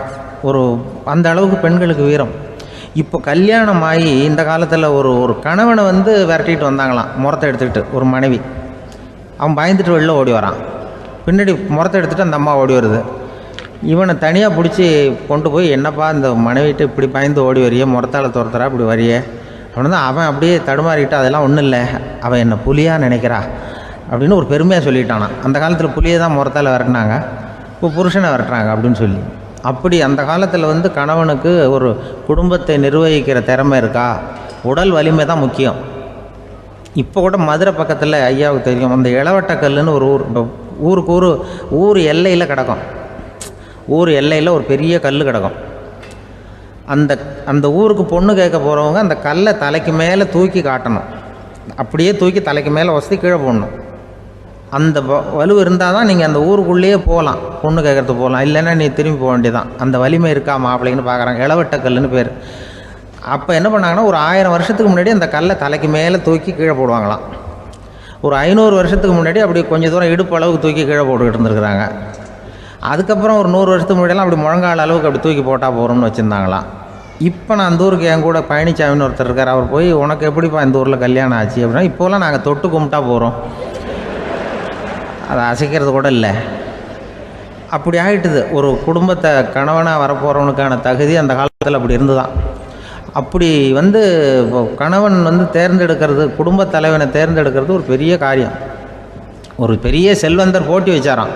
ஒரு நீச்சல் குளம், அதில் யார் வேணாலும் குதித்து அந்த பக்கம் போய் கரையேறலாம். அந்த நீச்சல் குளத்தில் விஷப்பாம்புலாம் கிடக்கு. யார் துணிஞ்சி அந்த விஷப்பாம்பு இருக்கிற குளத்தில் குதித்து அந்த பக்கம் போய் கரையேறானோ அவனுக்கு ஒரு 100 ஏக்கர் நிலம் கொடுப்பேன். அது வேண்டான்னா ஒரு 1000 ஆடு கொடுப்பேன். அதுவும் வேண்டான்னா என் பொண்ணை கொடுப்பேன் அப்படின்னு போட்டி வச்சார். அதான் மாப்பிள்ளையை தேர்ந்தெடுக்கிறதுக்கு அவர் ஒரு வழி, நீச்சல் குளத்தில் குதித்து கரையேறணும். இப்போ அந்த ஊரில் இருக்கிற இளைஞர்கள்லாம் பார்க்குறாங்க அந்த குளத்தில் குதிக்கணும்னு. ஆனால் குளத்தில் வெறும் விஷப்பாம்புலாம் கிடக்கு. இது என்ன பண்ணுறதுன்னு பார்த்தா யாருமே குதிக்கிறதுக்கு தைரியம் வரல. திடீர்னு ஒருத்தன் துணிஞ்சு குதித்தான். படபடன்னு அடிச்சுட்டு போய் அந்த பக்கம் கரையேறிட்டான். கரையேறின உடனே பரவாயில்லையே ஒரு ஆள் வந்துட்டான்னு சொல்லி அவனை அந்த இளைஞனை போய் பிடிச்சிட்டு வந்தாங்க. அந்த பெரியவர் கேட்டார், ஏப்பா இவ்வளவு பெரிய விஷப்பாம்பெல்லாம் கிடக்கிற நீச்சல் குளத்தில் நீ துணிஞ்சு குதித்து கரையேறி இருக்கிற, உனக்கு என்ன 1000 ஏக்கர் நிலம் கொடுத்துறவா, 100 ஏக்கர் நிலம் கொடுக்கவா சொல்கிறபடி அப்படின்னா, வேண்டாம் சார்ன்றான். ஓஹோ அப்படின்னா ஒரு 1000 ஆடு வேணுமா உனக்கு அப்படின்னா, அதுவும் வேண்டாம் சார். ஓ அப்படின்னா என் பொண்ணு வேணுமா அப்படின்னா, அதுவும் வேண்டாம் சாருங்கிறான். அப்புறம் எதுக்குடா குதிச்சுன்ட்டு என்ன உனக்கு என்ன தான் வேணும் அப்படின்னு கேட்டிருக்கார். என்னை எவன் பிடிச்சி தள்ளி விட்டவன்னு தெரியணும் அப்படின்றான். அதுக்காக அவன் பார்த்துருக்கான். அப்படி இருந்தால் தான் துணிச்சல் வரும் இந்த காலத்தில். எதுக்கு இவ்வளவு சங்கடம்லாம் வச்சாங்கன்னா, ஒரு குடும்பத்துக்கு தலைவராக வர வேண்டிய ஒரு ஆள், கணவனாக இருக்க வேண்டியவனுக்கு துணிச்சல் இருக்கா, தைரியம் இருக்கா அப்படிங்கிறது பார்க்குறதுக்காக இப்படிப்பட்ட தேர்வு முறைகள்லாம் வச்சுருந்தாங்க அந்த காலத்துலலாம். இப்போலாம் கல்யாணம் பண்ணுறது ஆளுக்கு நேரில் பார்க்காமலே கூட கல்யாணம் நடக்குது இன்டர்நெட்டில். இப்போ சர்டிஃபிகேட் கேட்குறாங்க, நோய் நொடி இல்லாமல் இருக்காரா பார், காட்டுக்கெலாம் போக வேண்டாம், நேராக ஆஸ்பத்திரிக்கு போய் ஒரு சர்டிஃபிகேட் வாங்கிட்டு வா, உனக்கு ஒன்றும் வியாதி இல்லைன்னு ப்ரூவ் பண்ணு, அதுக்கப்புறம் பார்த்துக்கலாம், மற்றதை பேசுவோம் அப்படின்னு சொல்லி அப்படி இருக்குது நிலைமை. அதனால் குடும்பத்தில் அந்த கணவனாக இருக்கிற வேண்டியவனுக்கு பொறுப்பு அதிகம். ஏன்னா எல்லாத்தையும் அனுசரித்து போக வேண்டியதாக வந்தான்.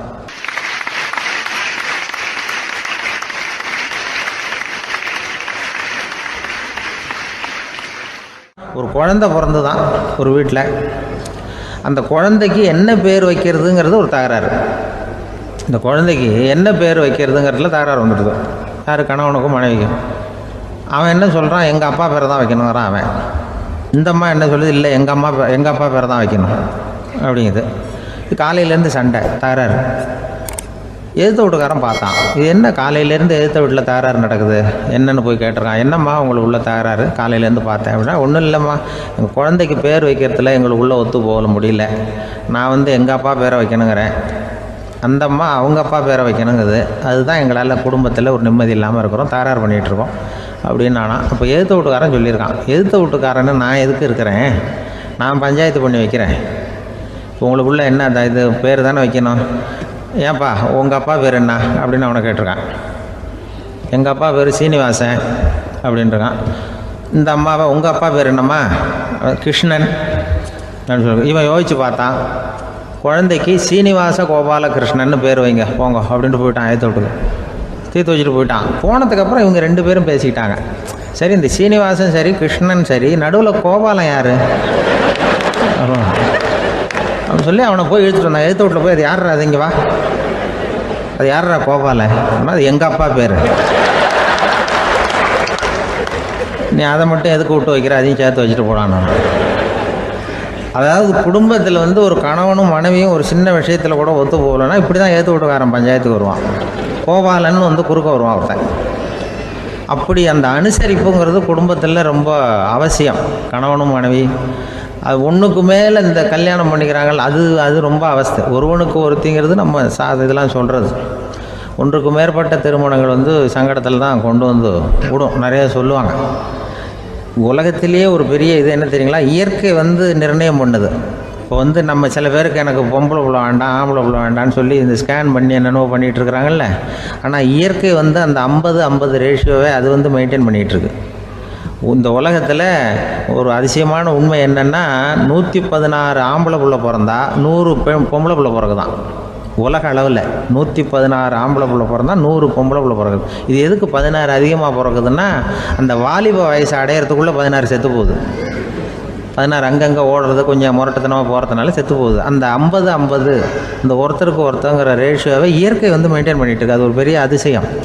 அதை விட பெரிய அதிசயம் என்னென்னா இந்த உலக யுத்தம் நடந்ததில்ல, முதல் உலக யுத்தம், 2வது யுத்தம், அப்போ பார்த்துருக்குறாங்க, கணக்கு எடுத்துருக்குறாங்க. அந்த யுத்தம் முடிஞ்ச பிறகு 116 ஆம்பளை பிள்ளைக்கு பதிலாக 160 170 பிறக்க ஆரம்பிச்சுதான். 100 பெண் குழந்தைக்கு 170 180 ஆண் குழந்தை. இது எதுக்குன்னா அந்த போரில் செத்து போகுதில்ல ஆம்பளை பிள்ளைகள், அதை ஈடுகட்டுறதுக்காக அதிகமாக பிறக்க ஆரம்பிச்சிருக்கு. அந்த அளவுக்கு வந்து இயற்கை வந்து ஒரு பெரிய ரேஷியோவை மெயின்டைன் பண்ணுது. அதாவது ஒருவனுக்கு ஒருத்திங்கிறத அது சொல்லிகிட்டு இருக்கு. புறாவெல்லாம் வளர்த்திங்கன்னா, நான் கூட புறா வளர்த்துருக்குறேன் ஊரில். புறா வளர்த்திங்கன்னா ஒரு தடவைக்கு 2 முட்டை தான் விடும் ஒரு வீட்டுக்கு. அந்த 2 முட்டையும் குஞ்சு பறிச்சுன்னா அதில் ஒன்று வந்து ஆணாக இருக்கும், ஒன்று பொண்ணாக இருக்கும். அது எந்த முட்டை ஆண் எந்த முட்டை பெண்ணுங்கிறத இயற்கை நிர்ணயம் பண்ணுது. அதை வந்து நம்ம மாற்றவே முடியாது. ரெண்டையும் அந்த பெண்ணாவோ ரெண்டையும் ஆணாவோ மாற்ற முடியாது நம்ம. அதனால் அந்த இயற்கையை புரிஞ்சுக்கிட்டு நாம் நடந்துக்கணும். அதனால தான் ஒரு கணவன் ஒரு மனைவி, அதான் ஒருத்தருக்கு ஒருத்தங்கிறது. ஒன்றுக்கு மேலேனா சங்கடம் தான். ஒரு பஸ்ஸில் வந்து ரெண்டு பெண்கள் வந்துக்கிட்டு இருந்தாங்களாம். பஸ்ஸு பிரயாணம். 2 பெண்கள் வந்து பக்கத்தில் உட்காந்துருக்காங்க. அந்த கண்டக்டரை கூப்பிட்ருக்காங்க, இங்கே வாயா அப்படின்னு அந்த ஒரு அம்மா கூப்பிட்ருக்கு. என்னம்மா அப்படின்ட்டுருக்கார். வந்து இந்த ஜன்னலை திறந்து விட்டு போ அப்படின்னு. சரின்னு அதுக்கு பக்கத்தில் இருந்த ஜன்னலை திறந்து விட்டு அவர் போயிட்டார். பக்கத்தில் இருந்தாமல் உடனே இங்கே வாயா மறுபடியும் வாயான்னு கூப்பிட்ருக்கு. வந்து என்ன இந்த ஜன்னலை மூடி விட்டு போ அப்படின்ட்டுருக்கு. மூடி விட்டு போனார். மறுபடியும் அந்த முன்னாடி கூப்பிட்டது வாமா வாயான்னு மறுபடியும் கண்டக்டரை கூப்பிட்டு, என்ன இந்த பார், இந்த ஜன்னலை வந்து நீ மூடி வச்சின்னா நான் மூச்சு திணறி செத்து போடுவேன். அப்புறம் உடனே பக்கத்தில் இந்த அம்மா தபாரியா அந்த அம்மா பேச்சை கேட்டுட்டு நீ திறந்து வச்சின்னா நான் குளிர் தாங்காமல் செத்து போடுவேன் அப்படின்ட்டு அவர் தலையை பிச்சுக்கிறார் கண்டக்டர். என்னடா பெரிய ரொம்ப போச்சேன்னு, கொஞ்சம் தூரம் பிரயாணம், இதில் கூட அட்ஜஸ்ட் பண்ணி போகக்கூடாதா அப்படின்னு. அப்போ அந்த பஸ்ஸில் பின்னாடி ஒருத்தன் கடைசி சீட்டில் வெயில் தாங்காமல் சட்டையெல்லாம் கட்டி போட்டுட்டு ஒரு கிராமத்து ஆள் பீடி குடிச்சிட்டு வரான். அவர் கூப்பிட்ருக்கான் அந்த ஆள், அந்த கண்டக்டர் இங்கே வாயா அங்கே என்ன தகராறு அப்படின்னு. அந்த எதிர்த்து வீட்டுக்காரன் வந்தானே முன்னாடி பஞ்சாயத்துக்கு, அது மாதிரி கண்டக்டர் இங்கே வாயா, அவன் ஏன் நீ என்ன சொல்ல போகிற அப்படின்ட்டு வந்திருக்கான். சட்டையெல்லாம் கட்டி போட்டு பீடி குடிக்கிறான். பீடி புகையை ஊதி விட்டு அங்கே என்ன தகராறு அப்படின்னு கேட்டிருக்கான். ஒன்றும் இல்லையா, அந்த அம்மா வந்து ஜன்னலை திறந்தா செத்து போவேங்குது, இந்த அம்மா ஜன்னலை மூடுனா செத்து போவேங்கிறது. நான் என்னையா பண்ணுறது ஒரு ஆள், இதுக்கு ஏன் கவலைப்படுறேன், நான் சொல்கிறத கேள்வி, நான் தீர்த்து வைக்கிறேன் பிரச்சனையை அப்படின்னு சொல்லிவிட்டு பீடியை எடுத்துவிட்டு புகையை ஊதிவிட்டு சொன்னானா, கொஞ்ச நேரம் அந்த ஜன்னலை மூடி வை, அந்த அம்மா செத்து போவோம், அப்புறம் திறந்து வை, இந்த அம்மா செத்து போவோம், நாம் நிம்மதியாக போகலாம் அப்படின்னு சொல்லிட்டு பீடி குடிக்க ஆரம்பிச்சிட்டான். அவருக்கு கோவம் வந்துட்டுது கண்டக்டருக்கு. உனக்கு என்னையா நீ பாட்டுக்கு சொல்லிட்டு விடுவ, அந்த 2 அம்மாவும் செத்து போச்சுன்னா அவங்க வீட்டுக்காரனுக்கெல்லாம் யார் பதில் சொல்கிறது அப்படின்னா, கவலையே படாத, 2 பேருக்கும் நான் தான் வீட்டுக்காரன். அதனால தான் அந்த யோசனையை சொன்னேன் அவங்ககிட்ட. அப்புறம் இதுதான் அந்த ஒன்றுக்கு மேலே போச்சுன்னா அது இயற்கைக்கு விரோதம், இப்படிலாம் ஆகும். அதனால தான் அவன் அவ்வளவு ஒன்றுமே வேண்டான்ட்டு கடைசி பெஞ்சு இதில் போய் சீட்டில் உட்காந்துக்கிட்டான். அப்படி அது இயற்கையை புரிஞ்சுக்கிட்டு வாழணுங்கிறது முக்கியம். குடும்பத்தில் வந்து கணவனுடைய பங்கு என்ன, மனைவியினுடைய பங்கு, குழந்தை குட்டிகள்லாம் சொல்லுவாங்க. அப்படி இருக்கணும். கணவன்கிறவனுக்கு நிறைய சகிப்புத்தன்மை தேவைப்படுது. மனித நேயம்ங்கிறத பற்றி சொல்லுவாங்க. மனித நேயம் ஏன்னா ஒரு கணவனாக இருக்கணும், மனைவி மனைவியாக இருக்கணும். ஒரு மனுஷன் வந்து இன்றைக்கி வந்து மனிதனாக இல்லை, மனித நேயம் குறைஞ்சி போச்சு, இது குடும்ப உறவுகள்லாம் ரொம்ப மாறி போச்சுன்னு சொல்லலாம். இப்போ நாகரிகத்தில் அப்படி தான் இருக்குது. ஒரு இதில் ஒருத்தன் என்ன பண்ணியிருக்கிறான், ஒரு சின்ன பையனை கொண்டு வந்தானா, ஒரு சின்ன பையன் பக்கத்தில் இருக்கான். ஒரு பெரியவர் கேட்டிருக்கார், யாரப்பா அந்த பையன் அப்படின்னு கேட்டிருக்கார்.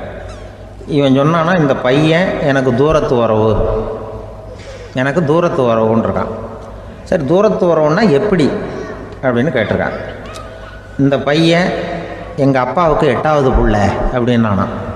கூட பிறந்தவனே அவ்வளோ தூரமாக போயிட்டான், 8வதாக பிறந்தான். அப்படி இருக்கு குடும்ப உறவுகள்ங்கிறது. மனுஷனுக்கு வந்து வேல்யூ விஞ்ஞானம் எப்படி போட்டிருக்குன்னா, ஒரு மனித உடம்பில் இருக்கிற கால்சியத்தை மட்டும் தனியாக எடுத்தால் ஒரு சின்ன ரூமுக்கு வெள்ளை அடிக்கலாமா. ஒரு மனுஷ உடம்புல இருக்கிற பாஸ்பரஸை மட்டும் தனியாக எடுத்தால் ஒரு 40 நெருப்பு குச்சி தயார் பண்ணலாம். ஒரு மனுஷ உடம்புல இருக்கிற இந்த கொழுப்பு சத்தை மட்டும் தனியாக எடுத்தால் ஒரு 7 சோப்பு கட்டி தயார் பண்ணலாம். அதுமாதிரி ஒரு மனுஷ உடம்புல இருக்கிற இரும்பு சத்தை மட்டும் தனியாக எடுத்தால் ஒரு 2 அங்குல ஆணி 2 செய்யலாம். இவ்வளவுக்கும் விலை போட்டால் 42 ரூபா 50 காசு. இதுதான் மனுஷனுக்கு விஞ்ஞானம் போட்டிருக்கிற விலை. அது எப்போ அது ஒசரும்னா அவன் மனுஷனாக இருக்கிற வரைக்கும் இருக்கிறப்ப. அதுவும் செத்து போனால் அதுவும் கிடையாது, செத்து போனால் அதுவும் குறைஞ்சிரும். மிருகங்களுக்கெல்லாம் அப்படி இல்லை, செத்ததுக்கு அப்புறம் விலை கூடும். அங்கெல்லாம் எல்லா ஊர்லேயும் பார்த்திங்கன்னா உயிர் கோழி 50 ரூபா, உரிச்ச கோழி 60 ரூபான்னு போட்டிருக்கோம். செத்ததுக்கு அப்புறம் 10 ரூபா அதிகம். மனுஷனை வந்து நீ உயிர் மனுஷன் 42 ரூபா 50 காசு, செத்ததுக்கு அப்புறம் 52 ரூபான்னா நீயே வச்சுக்கிடாது, எனக்கு இது கண்டுபிடும். அவன் வந்து எப்போ அவனுக்கு வேல்யூ கூடும்னா மனிதனாக வாழும்பொழுது தான் வேல்யூ கூடும். குடும்பத்தில் வந்து அந்த பாசத்தோடு வாழணும்னு கடவுள்கிட்ட கேட்டு சொன்னாங்களே, அதுதான். இந்த சமூகங்கிறதும் ஒரு பெரிய குடும்பம்தான். அதனால தான் இந்த நாட்டுக்குள்ள பெருமையை எல்லாரும் ஒற்றுமையாக இருந்தால் எதையும் சாதிக்கலாம்ங்கிறது தான் இந்த நாட்டுக்குள்ள பெருமை. அப்படி நிரூபித்தோம். அதனால் சமூகங்கிறதும் ஒரு குடும்பம் மாதிரி இருக்கிறது தான் பெருசு. இப்போ சில இதெல்லாம் இப்போ ஜாதி மத வேறுபாடெல்லாம் வந்து நம்முடைய முன்னேற்றத்தை வந்து தடுக்கும். விலங்குகள் வந்து நம்மளோட மேலானது. அதான் ஒரு ஊரில் ஒரு சிவன் கோயில் இருந்து தான். சிவன் கோயிலில் அந்த புறாவெல்லாம் வளர்ந்துக்கிட்டு இருந்திருக்கு. அந்த மாடத்தில், சிவன் கோயில் மாடத்தில் புறாவெல்லாம் குடியிருந்திருக்கு. உடனே அதுக்கு கும்பாபிஷேகம் பண்ணுறதுக்காக ஊரில் திட்டம் போட்டாங்க. சிவன் கோயிலுக்கு வெள்ளடிக்க ஆரம்பித்தாங்க. வர்ணம் பூச ஆரம்பித்ததும் அதுக்கு சாரம் கட்டுவாங்கள்ல, அந்த குச்சியெல்லாம் வச்சு சாரம் கட்டுவாங்க. உடனே இந்த புறாவெல்லாம் என்ன பண்ணிச்சான், இனிமேல் நம்ம இங்கே வெள்ளை அடிக்கிறாங்க, கும்பாபிஷேகம் வருது, நம்ம இங்கே குடியிருக்க முடியாது, எதிர்த்தாப்புல எங்கே போகலான்னு பார்த்துருக்கு. இந்த உயரம் கோபுரத்தில் இருந்த புறாவெல்லாம் எதிர்த்தாப்புல ஒரு மாதா கோயில் இருந்திருக்கு, சர்ச்சு. அங்கே சில மாடங்களில் புறாவெல்லாம் இருக்குது, சில மாடம் இருக்குது. உடனே நம்மளாம் அங்கே போய்டும் கொஞ்சம் காலத்துக்குன்னு எல்லாம் புறப்பட்டு இந்த மாதா கோயிலுக்கு போயிடுது. அங்கே போனால் அங்கே இருக்கிற புறாவோடு சேர்ந்து இதுவும் குடியிருந்துகிட்ருக்கு. கொஞ்ச நாள் என்னாச்சு, அங்கே கிறிஸ்மஸ் வந்துவிட்டுது. கிறிஸ்மஸ் வந்ததும் சரி இங்கேயும் வெள்ளடிக்க ஆரம்பிக்கிறாங்க. நம்ம மறுபடியும் எங்கடா போகிறதுன்னு பார்த்தா அங்கே இருக்கிற புறாவோட சேர்ந்து இதுவும் சேர்ந்து நேராக ஒரு பள்ளிவாசல் இருந்தது. எதுக்கு அங்கே இருக்கிற மாடத்தில் போய் அங்கே குடியேறிட்டுது எல்லாம். அங்கே போனால் அங்கே ரமலான் மாதம் வந்து ரம்ஜானுக்காக அதையும் புதுப்பிக்க ஆரம்பித்தாங்க. இது என்ன பண்ணுறதுன்னு சொல்லி இந்த 3 செட்டு புறாவும் சேர்ந்து என்ன பண்ணிச்சு, எங்கே போகலான்னு பார்த்தா மறுபடியும் அதுக்குள்ளே இந்த சிவன் கோயிலில் கும்பாபிஷேகம் முடிஞ்சு போச்சான். முடிஞ்சிருக்கு, அங்கே போடுவோம் எல்லாருன்னு சொல்லி எல்லா புறாவும் அந்த சிவன் கோயிலுக்கு வந்துட்டுது. அங்கே போய் மாடத்தில் அதை குடியிருந்துட்டுது. அப்போ திடீர்னு ஒரு நாள் பார்த்தா ஒரே கலவரம் பூமியில் எல்லாம் ஒருத்தன் அருவாளை தூக்கிட்டு நிற்கிறான், குச்சி எடுத்து ஒருத்தனை சுட்டுக்கிறான். ஒரே கலவரம், சத்தம், ஒரே மத கலவரம் வந்துட்டுது ஊரில். அப்போது புறாவெல்லாம் மாடத்தில் இருந்துக்கிட்டு ஒரு குஞ்சு புறா அவங்க அம்மாட்ட கேட்டு தான், இது என்ன இந்த மனுஷனுக்கு என்ன ஆச்சு, அவன் கத்தியை தூக்கிட்டு நிற்கிறானே அப்படின்னு கேட்டு தான். ஒரு குஞ்சு புறா அவங்க அம்மாட்ட கேட்டு தான். அம்மா புறா. இப்போ அம்மா அந்த புறா சொல்லித்தான், மனுஷனுக்கு இப்போ மதம் பிடிச்சிருக்கு, அதான் கத்தியை தூக்கிட்டு நிற்கிறான் அப்படின்ருக்கு. இப்போ நமக்கெல்லாம் பிடிக்கலையே அப்படின்னு தான்.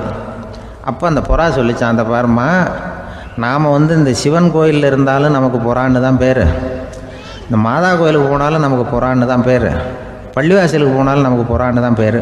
அந்த மனுஷன் அப்படி இல்லை. அவன் இங்கே இருக்கிற வரைக்கும் இந்துன்னு சொல்லுவான், அங்கே மாதா கோயில் இருந்தான்னா கிறிஸ்தவன்னு சொல்லுவான், பள்ளிவாசலில் இருந்தான்னா முஸ்லீம்னு சொல்லுவான். அப்போ குஞ்சு புறா அது என்ன இப்படி பண்ணுறாங்க மனுஷங்க, இப்போ அவங்கள விட நம்ம வசதி போல் இருக்க, நம்ம தேவலாம் போல் இருக்க அப்படின்னு தான் அந்த குஞ்சு புறா. அப்போ அந்த தாய் புறா சொல்லித்தான், உண்மைதான், அதனால தான் நம்ம மேலான இடத்துல இருக்கிறோம், அவன் கீழே நிற்கிறான் என்னமோ அப்படின்னு சொல்லித்தான். இதுதான் அந்த குடும்பம்ங்கிறது, சமுதாயம்ங்கிறது ஒரு பெரிய குடும்பம். அது இந்த புறாக்கிட்டேருந்து மனுஷன் கற்றுக்க வேண்டியிருக்கு. அப்படி இருக்குது இன்றைக்கி மனுஷனுடைய நிலைமை. அதை வந்து புரிஞ்சுக்கணும். அப்படி தான் ஒவ்வொரு இதுலேயும் நாம் வந்து நடந்து கொள்ள வேண்டியிருக்குது. மிருகங்கள்கிட்டேருந்து கற்றுக்கிற வாய்ப்பெல்லாம் இருக்குது. அப்படி சொல்லுவாங்க. இதில் ஒரு பெரிய நீதிபதி இருந்தார் சென்னையில், உண்மையாக நடந்தது. சென்னையில் ரொம்ப காலத்துக்கு முன்னாடி காந்தி இருந்த காலத்தில் சென்னையில் ஒரு நீதிபதி, அவர் ஒரு நாள் கோர்ட்லாம் விட்டு ரொம்ப கஷ்டப்பட்டு ராத்திரி சும்மா போய் உடனே வீட்டுக்கு வரல. கோர்ட்டினுடைய நடவடிக்கை முடிஞ்சு வீட்டுக்கு வராமல் போய் எங்கெங்கேயோ போய் சுற்றிவிட்டு அந்த நண்பர்களோடு அப்படி உல்லாசமாக அப்படி கொண்டாடி விட்டு ராத்திரிக்கு வந்திருக்கிறாரு வீட்டுக்கு 1 மணிக்கு. அப்போ அந்த வயசான அம்மா வாசல்லையே காத்துக்கிட்டு இருக்கு. உள்ளே போச்சு நீதிபதி இன்னும் வந்து சேரலேன்னு வாசல்லையே நின்றுட்டு இருந்துதான். அப்போ அது வந்த உடனே பலார்னு அரைஞ்சி விட்டாங்களாம் அந்த அம்மா. ஏன்டா அவ்வளோ தூரம் எங்கே போனேன், என்ன தான் நீதிபதியாக இருந்தாலும் அவங்களுக்கு உள்ள தானே, பலான்னு அரைஞ்சுவிட்டாங்க. உடனே அவர் கலங்கி போய் அழுதாராம். மறுநாள் கேட்டிருக்காங்க அந்த பக்கத்தில் இருந்தவங்க, ஏன் நீ வந்து பெரிய நீதிபதி, பெரிய பதவியில் இருக்க, அதனால் உன்னை உங்கள் அம்மா அடிச்சிட்டாங்கன்னு அழுதியா அப்படின்னு கேட்டாங்களாம். அப்போ அவர் சொன்னாராம் நீதிபதி, இல்லை நான் வந்து இது மாதிரி எங்கள் அம்மாக்கிட்ட அடிக்கடி அடி வாங்குவேன். எப்போதும் அவங்க அடிக்கிற அடி பலமாக விழும். இப்போ அவங்க அடித்தது எனக்கு வலிக்கவே இல்லை. அந்த அளவுக்கு அவங்களுக்கு வயசாகிட்டுதே, பலம் குறைஞ்சிட்டுதேன்னு நினச்சி அழுதேன் அப்படின்னு இருக்காராம். அதுதான் புள்ள அம்மா பேரில் உள்ள பாசங்கிறது. இதே போல் நான் சொன்னது மாதிரி முன்னாடி இவர் ஒரு இறைநேச செல்வர் ஒருத்தர் இருந்தார். ஒரு அம்மா வந்து எனக்கு அப்பா தண்ணி கொடுப்பா அப்படின்றது படுக்கையில் இருந்த அம்மா. இவர் ஏதோ படிச்சுக்கிட்டு இருந்தவர், ஒரு சின்ன இளைஞர். உடனே ஓடி போய் ஒரு குவளையில் தண்ணி எடுத்துகிட்டு போய் அம்மாவுக்கு முன்னாடி நிற்கிறார். முன்ன அந்த அம்மா அதுக்குள்ளே தூங்கி போச்சு. இவர் அந்த தண்ணியை வச்சுக்கிட்டு அவர் பாட்டு நிற்கிறார்.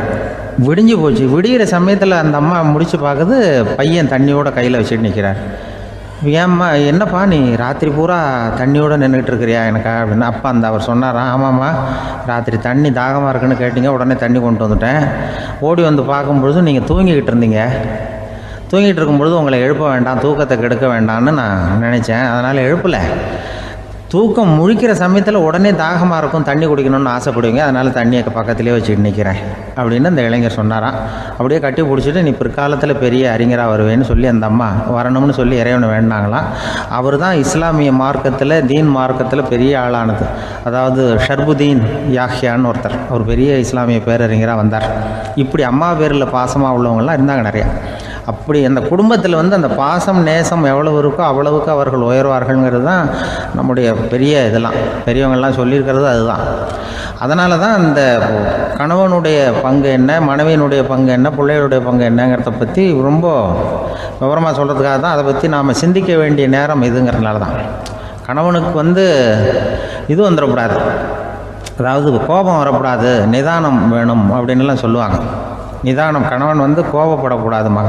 அதுக்கு நாங்கள் மனுஷனுக்கு சினம் தவிர்த்தல்னு பயிற்சியெல்லாம் கொடுக்குறாங்க. இப்போது மனுஷன் கோபப்படாமல் இருக்கணும், போகணும் வரணும்னு அதுக்கு சொல்லுவோம் நாங்கள். சும்மா கதை ரூபமாக சொல்கிறது.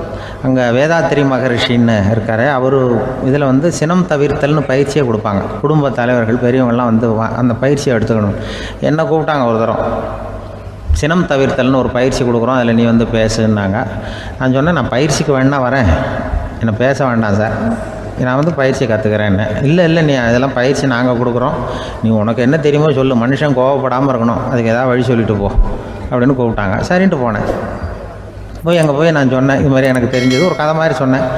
மீனம்பாக்கம் ஏர்போர்ட், அங்கே ஜப்பானுக்கு போக வேண்டிய ஒரு பிரயாணி லக்கேஜோடு நிற்கிறார் நிறையா. இதை வாங்கி பிளேனில் ஏற்றக்கூடிய ஒரு தொழிலாளி அவர்கிட்ட ஒரு சண்டை போடுறார், அடிக்க போகிறார், திட்டுறாரு, கண்டாமலான்னு திட்டுறார். அவர் இதை ஒருத்தர் பார்த்துக்கிட்டே இருக்கார். அந்த சினம் தவிர்த்தல் பயிற்சி கொடுக்குற பேராசிரியர் ஒருத்தர் பார்த்துக்கிட்டே இருக்கார். இது எப்படி இவன் இந்த ஆள் அவ்வளவு கோபமாக அடிக்க போகிறான், திட்டுறான் அந்த பெரிய மனுஷன், இவர் பதிலுக்கு அவர் திட்டவே இல்லையே. அந்த தொழிலாளி சிரிச்சுக்கிட்டே சரி சார் அப்படின்னுட்டே இருக்கான். இவர் லக்கேஜை வாங்கி பிளேனில் ஏற்றுற தொழிலாளி இவன் கண்ணாவனா அடிக்க போகிறான், திட்டுறான், முகம் செவந்து போச்சு. இவருக்கு என்ன ஆச்சரியம்னா, இந்த ஆள் இவ்வளவு கோவப்படுறான், அதை வாங்கி அந்த தொழிலாளி கொஞ்சம் கூட முகத்தில் கோபமே படலையே, சிரித்த முகத்தோடு இருக்கானே, இவன் வந்து நமக்கு பயிற்சி வகுப்பு எடுக்கலாம் போல இருக்க அப்படின்னு இவர் நினச்சிட்டார். ரொம்ப நேரம் அவர் கத்திக்கிட்டு இருந்தார். சரி சார்ன்ட்டு அதை வாங்கிட்டு அவர் போயிட்டார். போனதுக்கப்புறம் அவர் இந்த ஆள் அப்புறம் பிளேன் வந்தது, ஏறி அவர் போயிட்டார், ஜப்பானுக்கு போயிட்டார். அதுக்கப்புறம் இந்த சினம் தவிர்த்தல் பேராசிரியர் ஓடி போய் அந்த தொழிலாளியை பிடிச்சி கொண்டு வந்தார். இந்த பாருப்பா, நான் வந்து காலையிலேருந்து பார்த்துக்கிட்டு இருக்கேன், அந்த ஆள் உன்னை அடிக்க வந்தான், திட்ட வந்தான், இவ்வளவு கோவப்படுறான், உனக்கு பதிலுக்கு நீ கோவமே படலையே, உனக்கு கோவமே வராதா, அது எப்படி நீ சினம் தவிர்க்கிறது, எப்படி உனக்கு கோவமே வரலையா அப்படின்னு கேட்டிருக்கார். அப்போ அந்த தொழிலாளி சொன்னாரா, அப்படி இல்லை சார், மனுஷன்னு பிறந்தால் கோவம் படாமல் இருக்க முடியாது, எல்லாருக்கும் கோவம் வரும், அது அவங்கவுங்க வழியில் டீல் பண்ணுவாங்க, நான் அதை என் வழியில் டீல் பண்ணேன், அவ்வளோதான். அப்போ அவர் திட்டும் பொழுது உனக்கு கோபம் வந்தது தானே? வந்தது சார். அப்போ அது எப்படி டீல் பண்ணேன்னு கேட்டிருக்காரு. அப்போ இவன் சொன்னான், ஒன்றும் இல்லை சார், அந்த பிரயாணி வந்து இப்போ ஜப்பானுக்கு போயிட்டுருக்கார், அவர் லக்கேஜெலாம் அமெரிக்கா போயிட்டுருக்கு,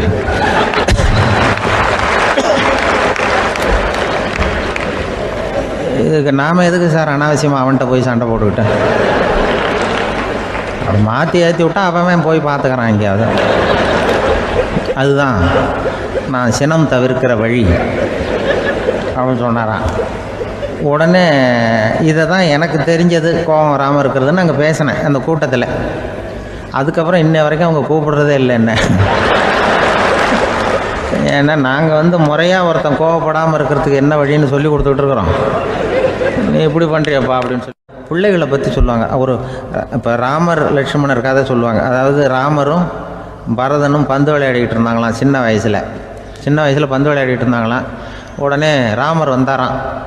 வந்து கோசலை அவங்க அம்மா கோசலை மடியில் சோர்ந்து போய் உட்காந்தாராம்.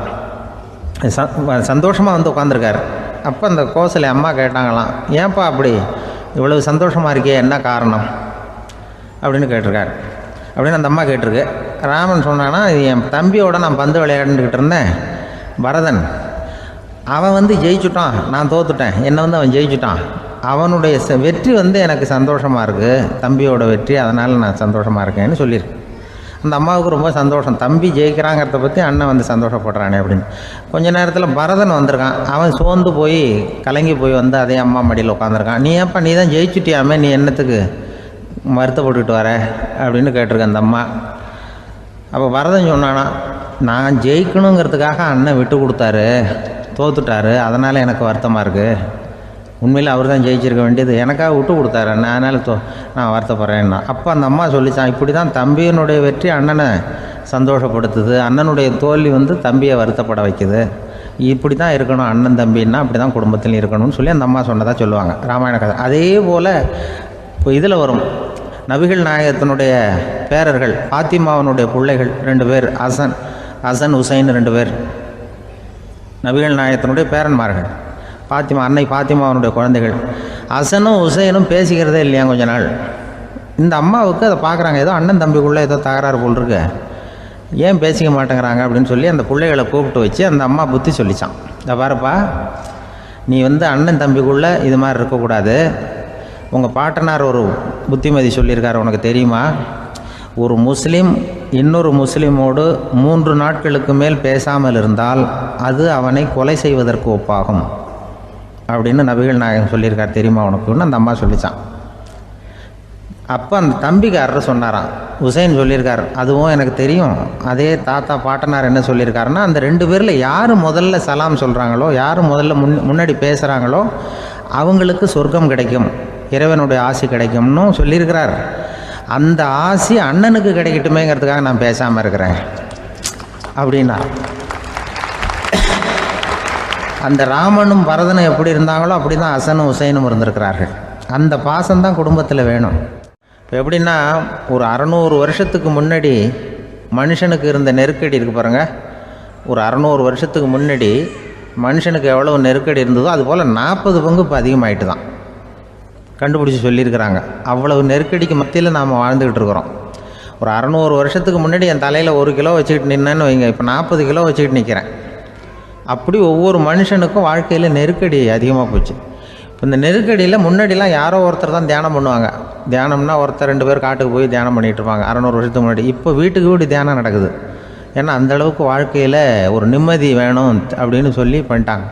அதுக்கு தான் இயற்கை கொடுத்துருக்கிற ஒரு இயற்கையான வைத்தியம்தான் சிரிப்புங்கிறது. இதை பற்றி பெரியவங்கள்லாம் இப்போ ஆராய்ச்சி பண்ணிகிட்டு இருக்கிறாங்க. சிரிப்புங்கிறது நாம் பிறந்து ஒரு 6 மாதத்தில் தான் முதல் தடவையாக விவரமாக சிரிக்க ஆரம்பிக்கிறோமா. நம்ம பிறந்து 6 மாதத்துக்கு, அதாவது முதல் தடவை சிரிக்க ஆரம்பிக்கிறது ஒரு 6ஆவது வாரம், 1.5 மாதத்தில் தான் குழந்தை விவரமாக சிரிக்க ஆரம்பிக்குது. அப்புறம் அப்படியே சிரிக்க ஆரம்பிக்கிறோமா. அதையெல்லாம் இப்போ கணக்கு எடுத்துருக்குறாங்க. ஒரு குழந்தை ஒரு நாளைக்கு 200 தடவை சிரிக்குதான் ஒரு குழந்தை. பெரியவங்கள்லாம் 15 தடவை சிரிக்கிறாங்களாம்.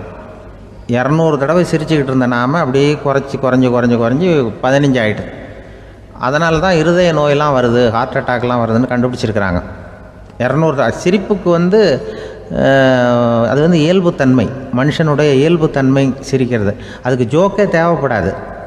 ஆனால் இப்போ காலங்காலமாக நாம் என்ன போதிக்கப்பட்டு வந்திருக்கிறோம்னா, சிரிப்புங்கிறது ஒரு பாவமான செயல். ஒரு முதலாளிக்கு முன்னாடி தொழிலாளி சிரித்தா மரியாதை குறைச்சல், ஒரு கணவனுக்கு முன்னாடி மனைவி சிரித்தா மரியாதை குறைச்சல், அது மாதிரி ஒரு வாத்தியாருக்கு முன்னாடி பையன் சிரித்தா மரியாதை குறைச்சல், ஒரு ஆஃபீஸருக்கு முன்னாடி பியூனு சிரித்தா மரியாதை குறைச்சல், இப்படின்னு சொல்லி சிரிப்புங்கிறது ஏதோ மரியாதை குறைவான செயல்னு காலங்காலமாக நாம் போதிக்கப்பட்டு வந்திருக்கிறோம். இப்போ மரபு ரீதியாகவே அந்த சிரிப்பு நம்மகிட்ட சிறைப்பட்டுருக்கு தான், அடங்கி போச்சு. அந்த சிறைப்பட்டிருக்கிற சிரிப்பை வெளியில் கொண்டு வர்றதுக்கு தான் ஜோக்குன்னு ஒரு சாவியை போட வேண்டியிருக்கு. வேறு இந்த ஜோக்குக்கும் சிரிப்புக்கும் சம்மந்தம் இல்லை. அதை ஏற்கனவே இருக்கிறத வெளில கொண்டு வரதுக்கு ஒரு சாவி மாதிரி உபயோகப்படுதுன்னு இப்போ அதை பற்றி ஆராய்ச்சி பண்ணுறவங்களாம் சொல்கிறாங்க. ஏன்னா சிரிப்புக்கு ஜோக்கு தேவைப்படாது. இப்போ ஒரு குழந்தை தொட்டிலில் படுத்துருக்குன்னு வைங்களேன், குழந்தை தொட்டிலில் இருக்குது, அது முகத்துக்கிட்ட போய் ஒரு கிளுகிழுப்பை ஆட்டுங்க சிரிக்கும். அந்த கிளுகிழுப்பை சத்தமே சிரிக்க வைக்கிறதுல அதுதான் மனுஷனுடைய இயல்புத்தன்மை. அது என்ன ஜோக்காது? சத்தம். ஒரு கிளுகிழுப்பையை கொண்டு போய் குழந்தை முகத்துக்கிட்ட ஆட்டினா சிரிக்குதே, அதுதான் இயல்புத்தன்மை. அதே கிளுகிழுப்பையை ஒரு தாத்தா மூஞ்சிக்கிட்ட ஆட்டுங்க கோவம் வந்துடும், அடிக்க வருவார். என்னடா விளையாட்டு இது அப்படிம்பார்.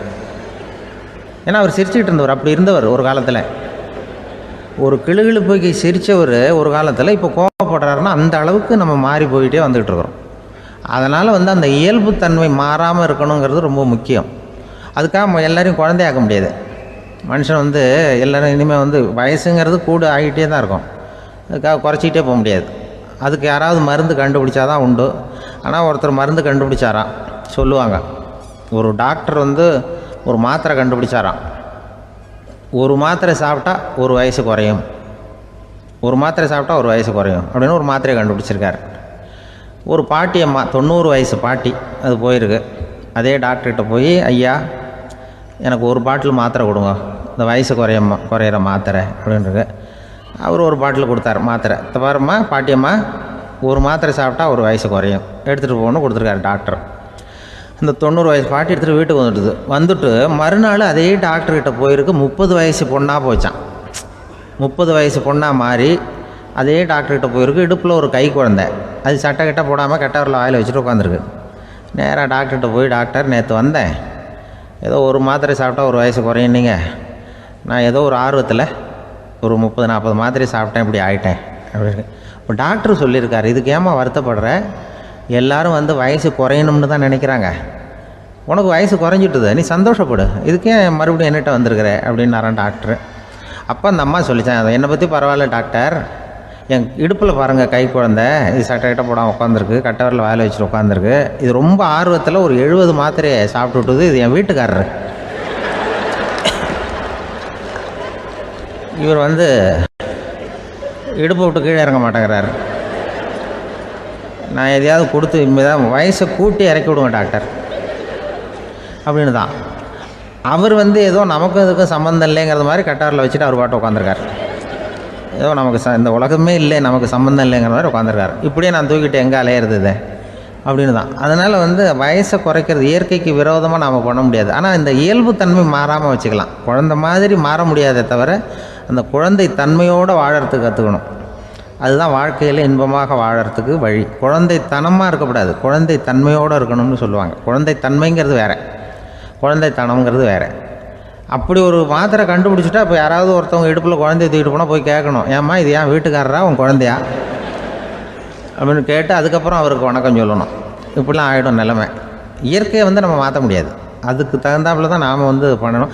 குழந்தை தன்மையோடு வாழறதுக்கு குடும்பத்தில் குழந்தை தன்மைங்கிறது எப்படின்னா, இப்போ ஒரு சில பேருக்கு அந்த குழந்தைத்தன்மை உண்டு. ஒரு வீட்டில் ஒரு புள்ள படுத்துருக்கு, அம்மா எழுப்புறாங்க, காலேஜுக்கு நேரமாச்சு எழுந்திருப்பா, காலேஜுக்கு நேரமாச்சு எழுந்திருப்பா அப்படின்ட்டு. அந்த அம்மா அந்த புள்ளை சொல்லியிருக்கு, ஐயோ எனக்கு காலேஜுக்கு போகிறதுக்கே பிடிக்கலம்மா, என்னை தொந்தரவு பண்ணாத, காலேஜுக்கு போகிறதுக்கு எனக்கு பிடிக்கல அப்படின்னு தான். அப்போ அந்த அம்மா சொல்லியிருக்கு, ஏன் உனக்கு காலேஜுக்கு போகிறதுக்கு பிடிக்கல, கல்லூரிக்கு போகிறதுக்கு, அதுக்கு 2 காரணம் சொல்லு அப்படின்னு இருக்கா. அப்போ அந்த புள்ளை சொல்லிச்சான், ஏன் பிடிக்கலன்னா, கல்லூரியில் இருக்கிற வாத்தியாருக்கும் என்னை பிடிக்க மாட்டேங்குது, ஆசிரியர்களுக்கும். 2வது காரணம், கல்லூரியில் படிக்கிற மாணவர்களுக்கும் என்னை பிடிக்கல, அதனால் நான் காலேஜுக்கு போக மாட்டேன்ற குழந்தை புள்ளை சொல்லியிருக்கு. அம்மா அப்படிலாம் நீ இதுக்காக போகாமல் இருக்கக்கூடாது, நீ போய் தான் ஆகணும் அப்படின்னு பிடிவாதமாக அந்த அம்மா பிள்ளைய எழுப்புனாங்களாம். சரி நான் எதுக்கு காலேஜ் போகணும்னு சொல்கிறேன், அதுக்கு நீ 2 காரணம் சொல்லு அப்படின்னு தான் அந்த புள்ளை. அப்போ அந்த அம்மா சொன்னாங்களாம், நீ ஏன் காலேஜுக்கு போகணும்னா, முதல் காரணம் உனக்கு வயசு 52, 2வது காரணம் நீ தான் பிரின்ஸிபால் அப்படின்னு தான். என்ன இருந்தாலும் அவங்க அம்மாவுக்கு அது புள்ள தானே, அதுதான் குழந்தை தன்மைங்கிறது. 52 வயசுலேயும் குழந்தை தன்மையோடு இருக்கார் பாருங்கள், அதுதான் அந்த குழந்தை தன்மையோடு வாழறது தான் வெற்றிக்கு வழின்னு சொல்லுவாங்க. ஒரு அம்மா சொல்லுது, அதாவது கணவன் மனைவியாக இருந்துட்டு அப்புறம் விவாகரத்து வாங்கிக்கிட்டு அதுக்கப்புறம் அந்த அம்மா பேசுகிறத நேற்று தொலைக்காட்சியில் போட்டாங்க. அது என்ன சொல்லுதுன்னா, நாங்கள் கணவனும் மனைவியாக இருக்கிறப்போ எங்களுக்குள்ளே சண்டை வந்துக்கிட்டு இருந்தது. இப்போ விவாகரத்து வாங்கிட்டு இப்போ நண்பர்களாக இருக்கிறோம். இப்போ சண்டையே வர்றதில்லை எங்களுக்குள்ளே. அப்படி பாருங்கள், கணவன் மனைவியாக இருந்தப்போ சண்டை வந்து தான், விவாகரத்து வாங்கினது மறுபடியும் நாங்கள் நல்லபடியாக தான் இருக்கிறோம், ஒன்றும் எங்களுக்கு சண்டை வரல. அப்படி இருக்குது இப்போ காலம் போய்கிட்டு இருக்கு. நேற்று அப்படி ஒரு இது என் கூட வேலை பார்க்குறப்போ ஒரு அம்மா இருந்தாங்க. அவங்க எப்போதும் அவங்க வீட்டுக்காரர் படத்தையே வச்சுருப்பாங்க, கையில் பத்திரமா வச்சுருப்பாங்க. அவ்வளவு மரியாதை மதிப்புன்னு சொல்லி நாங்கள்லாம் அவங்கள பெருசாக நினைப்போம். இது எதுக்குமா அவங்க வீட்டுக்காரர் படத்தை பத்திரமா இல்லை கையிலேயே வச்சுருக்கீங்களே, ஆஃபீஸுக்கெல்லாம் எடுத்துகிட்டு வந்து வச்சு அடிக்கடி எடுத்து பார்த்துக்குவாங்க. அவ்வளவு பிரியமாக அவங்க வீட்டுக்காரர் இல்லை. ஆமாம், எனக்கு ஏதாவது பிரச்சனை வந்துவிடுதுன்னா உடனே எங்கள் வீட்டுக்காரர் படத்தை எடுத்து பார்ப்பேன். பரவாயில்லையே இப்படி ஒரு இதாக. ஆமாம், இதை பார்த்துட்டு நினச்சிக்குவேன், இதை விட பிரச்சனை வேறு என்ன இருந்துட போகுது உலகத்தில் அப்படின்னு நினச்சிக்குவேன். உடனே எனக்கு எல்லாம் போயிடும் அப்படின்ட்டு தான். அப்படி ஒரு அம்மா இருந்தாங்க, இப்போவும் இருக்காங்க, வேலை பார்த்துக்கிட்டு இருக்காங்க. அப்படிலாம் நீங்கள் இருக்கிற தாய்மார்கள் பெண்கள் யாராவது அப்படி கூட பண்ணலாம். எப்போதுமே உங்கள் வீட்டுக்காரர் படத்தை கையில் வச்சுக்கோங்க. அது ஒரு யோசனை, குடும்பம் குதூகலமாக இருக்கிறதுக்கு அது ஒரு யோசனை. அதே மாதிரி இவங்களும் அவங்க படத்தை வச்சுக்கலாம், வச்சுக்கிட்டு பிரச்சனை வரும்பொழுது பார்த்துக்கணும், இதை விட நமக்கு என்ன வந்துட போகுது பெருசாக அப்படி தான் இருக்கணும். குடும்பம் நல்லபடியாக இருக்கணும்னா அதுக்கு இப்போ சொல்லுவாங்க, கடவுளே ஒரு வீட்டு கணவன் வீட்டு தலைவர் கனவுல வந்தாராம். கடவுள் இது மாதிரி உன்னை விட்டுட்டு உங்கள் குடும்பத்தை உன்னையெல்லாம் விட்டுட்டு போக போகிறேன்னா, அதனால் ஏதாவது வர வேணும்னா கேட்டு போய் வாங்கிக்கோ அப்படின்னு கடவுள் சொன்னாராம் இந்த குடும்ப தலைவர்கிட்ட. அவருக்கு என்ன கேட்குறதுன்னு புரியல. கடவுள் விட்டுட்டு போகிறேங்கிறார், ஏதாவது வரம் கேட்டுக்கோ அப்படின்னு நம்ம என்ன பண்ணுறது, என்ன கேட்குறதுன்னு ஒன்றும் புரியல. குழம்பிக்கிட்டு இருந்தான் அந்த ஆள் கனவுல. இப்போ கடவுள் சொன்னாராம், சரி நீ ரொம்ப குழப்பமாக இருக்க, நாளைக்கு மறுபடியும் உன் கனவுல வரேன், அதுக்குள்ளே நீ முடிவு பண்ணி வை, உனக்கு என்ன வரம் வேணுமோ கேட்டு வாங்கிக்கோ, உனக்கு வரம் கொடுத்துட்டு நான் போயிடுறேன், உன்னை விட்டுட்டு போகிறதா நான் முடிவு பண்ணிட்டேன் அப்படின்ட்டுருக்காரு கடவுள். சரி ஒரு நாள் அவகாசம் கொடுங்க, நாளைக்கு நான் அதுக்குள்ளே முடிவு பண்ணி வைக்கிறேன்ட்டு அவர் வந்தார். மறுநாள் முழிச்சுக்கிட்டு மனைவி மகன் மக்கள் எல்லோரையும் கூப்பிட்டார், குடும்பத்தில் எல்லாரையும். அப்படி வாங்க, இது மாதிரி நேற்று கனவுல வந்தார் கடவுள், நம்மளை விட்டுட்டு போக போகிறாராம், என்ன வரம் வேணும்னு கேட்டு வாங்கிங்கோ அப்படின்னு இப்போ சொல்லிட்டார். என்ன கேட்குறதுன்னா அப்படின்னு அந்த கணவன் கேட்குறான். இந்த மனைவி சொல்கிறாங்க, என் உடம்பு பூரா நகையாக இருக்கணும் அப்படின்னு கேள் அப்படின்ட்டுருக்கு. அதுக்குள்ளே அந்த ஒரு பொண்ணு ஓடி அப்படிலாம் கேட்காதப்பா கடவுள்கிட்ட, இப்போ இருக்கிற சொத்து எவ்வளோ இருக்கோ அதுபோல் இன்னொரு பங்கு வேணும்னு கேள் அப்படின்னு. அந்த பையன் அவன் வேறு சொன்னான், அவன் அது நமக்கு இது போல் ஒரு 10 பங்காவது வேணும், 2 பங்களா கார் வேணும் அப்படின்னு அவன் ஒரு லிஸ்ட்டை கொடுத்தான். இவர் என்ன கேட்குறதுன்னு முடிவு பண்ணுறதுக்குள்ள அங்கே வேலை செய்கிற அம்மா, ஒரு வயசான அம்மா வந்திருக்கு, வேலை செய்கிற அம்மா. அது சொல்லிச்சான் இவர்கிட்ட, தப்பாரு கடவுள்கிட்ட அப்படிலாம் கேட்காதப்பா, நாளைக்கு வரும்பொழுது என்ன வர வேணும்னா எங்கள் குடும்பத்தில் எல்லாரும் அன்பாக இருக்கணும் பாசமாக இருக்கணும்னு கேட்டு வாங்கிக்கோ, வரத்தை அன்பு பாசம் குடும்பத்தில் எப்போதும் நிலவணும்னு கேட்டு வாங்கிக்கோ, வேற எல்லாம் நம்ம பார்த்துக்கலான்னு இந்த பெரியம்மா சொல்லிச்சான். மறுநாள் அதே மாதிரி படுத்து தூங்கினார். கடவுள் கனவுல வந்தார். கேட்கும்பொழுது இவர் சொன்னாராம், ஐயா எனக்கு எங்கள் குடும்பத்தில் நாங்கள் கணவன் மனைவி புள்ள குட்டி எல்லாம் பாசமாக இருக்கணும் அன்பாக இருக்கணும், இதுதான் எங்களுக்கு வர வேணும் அப்படின்னு கேட்டாராம். இவர் கேட்டதும் கடவுள் தலையை சொரிய ஆரம்பிச்சிட்டாராம். ஏன் என்ன யோசிக்கிறீங்கன்னு கேட்டிருக்காரு. நீங்கள் அன்பாக பிரியமாக இருந்தீங்கன்னா அப்புறம் ஏன் நான் உங்களை விட்டுட்டு போக போகிறேன், நான் ஏற்கனவே இல்லைங்கிறதுனால தான் உங்களை விட்டு போகலாம்னு முடிவு பண்ணியிருந்தேன். இப்போ நீங்கள் ஏற்கனவே பாசமாக இருந்தீங்கன்னா நான் இனிமேல் போக மாட்டேன், அதனால் ஏன் முடிவும் மாற்றிக்க வேண்டியது தான், உங்கள் கூட தான் இருக்க போகிறேன்னாராம். இப்படி ஒரு கதை சொல்லுவாங்க. அதனால் ஒரு குடும்பத்தில் அந்தந்த உறவு முறைகள் சரியாக இருக்கிற வரைக்கும் எல்லாம் நல்லாயிருக்கும். அங்கே தான் இறைவன் வாழும் இல்லம்ங்கிறாங்களே, அதுதான் அதில் அந்த குடும்ப தலைவருங்கிறவர் கணவன் அப்படிங்கிறதுனால அவருக்கு தான் பொறுப்பு. அவருக்கு நிறைய சகிப்புத்தன்மை வேணும், கோபம் வரக்கூடாது, யார் என்ன சொன்னாலும் போகணும். சில கணவன்மார்கள் எது சொன்னாலும் மனைவி தட்டுறதில்லை, அங்கே போனால் போவாங்க, எதுக்கு போக சொல்கிறேன்னு கேட்குறதில்ல, போகிறது, இங்கே வான்னா வர்றது. திருவள்ளுவர் மனைவி இருந்தாருன்னு சொல்கிறாங்கல்ல, அது மாதிரி. அது எப்படின்னா ஒருத்தர் சொன்னார், அது அப்படி இல்லை, அதுக்கு ஒரு கதை சொன்னார். ஹிட்லர் வந்தாராம் ஒரு தடவை, ஒரு பெரிய கப்பல் மேலே, கப்பலுடைய மேல் தளத்தில் ஹிட்லர் வந்துக்கிட்டு இருக்கார். ஒரு இங்கிலீஷ் கேப்டன் எதிரில் நிற்கிறான். அவனுக்கு பெரிய ஆச்சரியம், இந்த ஆள் எப்படி இப்படி ஒரு தனி மனிதனாக இருந்துக்கிட்டு உலகத்தையே இப்படி இந்த பாடுபடுத்துகிறார் அப்படின்னு சொல்லி, உன்னுடைய வெற்றிக்கு என்ன காரணம்னு கேட்டாராம் அந்த இங்கிலீஷ் கேப்டன். இப்போ ஹிட்லர் சொன்னாராம், என்னுடைய வெற்றிக்கு காரணம் என்கிட்ட வேலை செய்கிற ஊழியர்கள், நான் கிழிச்ச கோட்டை தாண்ட மாட்டாங்க, நான் என்ன சொல்கிறேனோ அதை உடனே செய்வாங்க, ஏன் எதுக்குன்னு எதிர்த்து பேச மாட்டாங்க, அதுதான் என்னுடைய வெற்றிக்கு காரணம் அப்படின்னு சொல்லி அதை நிரூபித்து காட்டுறேன் பார் அப்படின்னு சொல்லி கையை தட்டினாராம் ஹிட்லர். உடனே ஒரு சிப்பாய் எங்கேருந்து வந்து லெஃப்ட் ரைட் போட்டு வந்து சல்யூட் பண்ணி நின்னான். உடனே ஹிட்லர் சொன்னார், நீ அப்படியே இந்த கப்பல் மேல் தளத்துலேருந்து அப்படி கடலில் விழுந்து செத்து போடா அப்படின்னு பொத்துன்னு குதிச்சுட்டான். எதுக்கு சொல்கிறேன் என்ன இதில், உடனே குதிச்சு செத்து போட்டான். இவருக்கு பெரிய ஆச்சரியம் கேப்டனுக்கு. ஹிட்லர் சொன்னார், இதுதான் என்னுடைய வெற்றி காரணம், தப்பார் இன்னொருத்தனை கூப்பிட்றேன் அப்படின்னு தட்டினா இந்த பக்கத்துலேருந்து ஒருத்தன் வந்தான். லெஃப்ட் ரைட் வந்து நின்னா, நீ இப்படி குதிச்சு செத்து போடா அப்படின்னு பொத்துன்னு குதிச்சிட்டான். எதுக்கு போக சொல்கிறீங்கன்னு ஒன்றுமே கேட்கல, குதினா உடனே குதிச்சிட்டான். அப்போ ஹிட்லர் சொன்னார், இதே மாதிரி என்னுடைய ஒவ்வொரு ஊழியர்களும் இருக்கிறாங்க, நானும் ஊழியர்களை இழக்கிறதுக்கு தயாராக இல்லை, தயாராக இருப்பேன் எப்போதும், தப்பார் இன்னொருத்தரன் தட்டுறேன்னு இன்னொருத்தர் வந்தார். எதிர்த்தாப்புலேருந்து ஒருத்தன் லெஃப்ட் ரைட் சல்யூட் அடித்தான். நீயும் குதிச்சு செத்து போடான்ருக்கார் ஹிட்லர். இவனால் பொறுக்க முடியல, இந்த இங்கிலீஷ் கேப்டன் அனாவசியமாக ஒவ்வொருத்தனாக குதிச்சுட்றானேன்னு சொல்லி ஓடி போய் அவனை குதிச்சிட்டான். குதிக்கிறதுக்கு முன்னாடி பிடிச்சி தனியாக எடுத்துகிட்டு போயிட்டான். தனியாக எடுத்துகிட்டு போய் அந்த சிப்பாய்கிட்ட கேட்டாரான் அந்த இங்கிலீஷ் கேப்டன், ஏன்ப்பா அந்த ஆள் குதிக்க சொல்கிறான்னா நீ ஏன் எதுக்குன்னு கேட்குறது இல்லையா, உடனே குதித்து செத்து போகிறீங்களே, இதெல்லாம் என்ன அநியாயம் அப்படின்ட்டுருக்கான் அந்த இங்கிலீஷ் கேப்டன் கையை பிடிச்சிக்கிட்டு. உடனே அந்த சிப்பாய்க்கு கோவம் வந்துட்டு தான், உடையா கையை, இவன்ட்ட வேலை பார்க்குறத விட உழுந்து செத்து போகலான்னு நான் குதிக்கிறான், என்ன அனாவசியமாக எதுக்கே இருக்க சொல்கிறேன் அப்படின்னு சொல்லி குதிச்சுட்டானா. அதனால் இந்த உடனே சொல்கிறத செய்கிறாங்க பாருங்கள், அவங்கள நம்பக்கூடாது. கணவன்மார்களுக்கு ஒரு எச்சரிக்கை, சொல்கிறத உடனே செஞ்சுருவாங்க மனைவி, நீ அங்கே போனால் போங்க வரணும் அது ஹிட்லர் மாதிரி நினைக்கிறாங்கன்னு அர்த்தம். இதுகிட்ட பேசிக்கிட்டு இருக்கிறத விட சொல்கிறத செஞ்சுட்டு போடுவோமே, அப்படி சமாளிக்கிற கணவன்மார்கள் உண்டு. குடும்பத்தில் வந்து அப்படிலாம் இருந்து சமாளிக்கிறாங்க.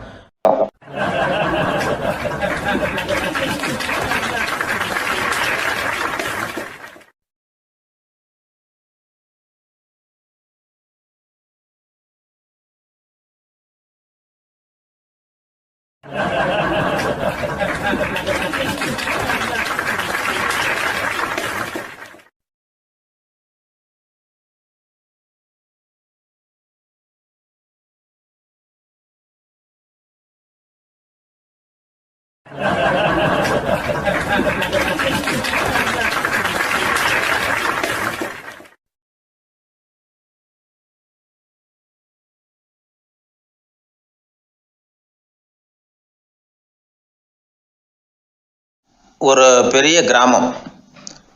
அந்த கிராமத்தில் ஒரு பண்ணையார் வீடு, அதுதான் அந்த கிராமத்திலேயே பெரிய வீடு. ஒரு நாள் ஒரு திருடன் அந்த கிராமத்துக்கு வந்தான், சுற்றி பார்த்தான். அந்த பண்ணையார் வீடு கண்ணில் பட்டுது. இன்னைக்கு ராத்திரி இந்த வீட்டில் தான் நம்ம தொழிலை ஆரம்பிக்கணும் அப்படின்னு சொல்லி அவன் முடிவு பண்ணிக்கிட்டான். ஏன்னா அதுதான் அந்த கிராமத்திலே கொஞ்சம் பெரிய வீடு, அங்கே தான் அவன் எதிர்பார்க்குறது ஏதாவது கிடைக்கும் அப்படிங்கிறது அவனுடைய முடிவு.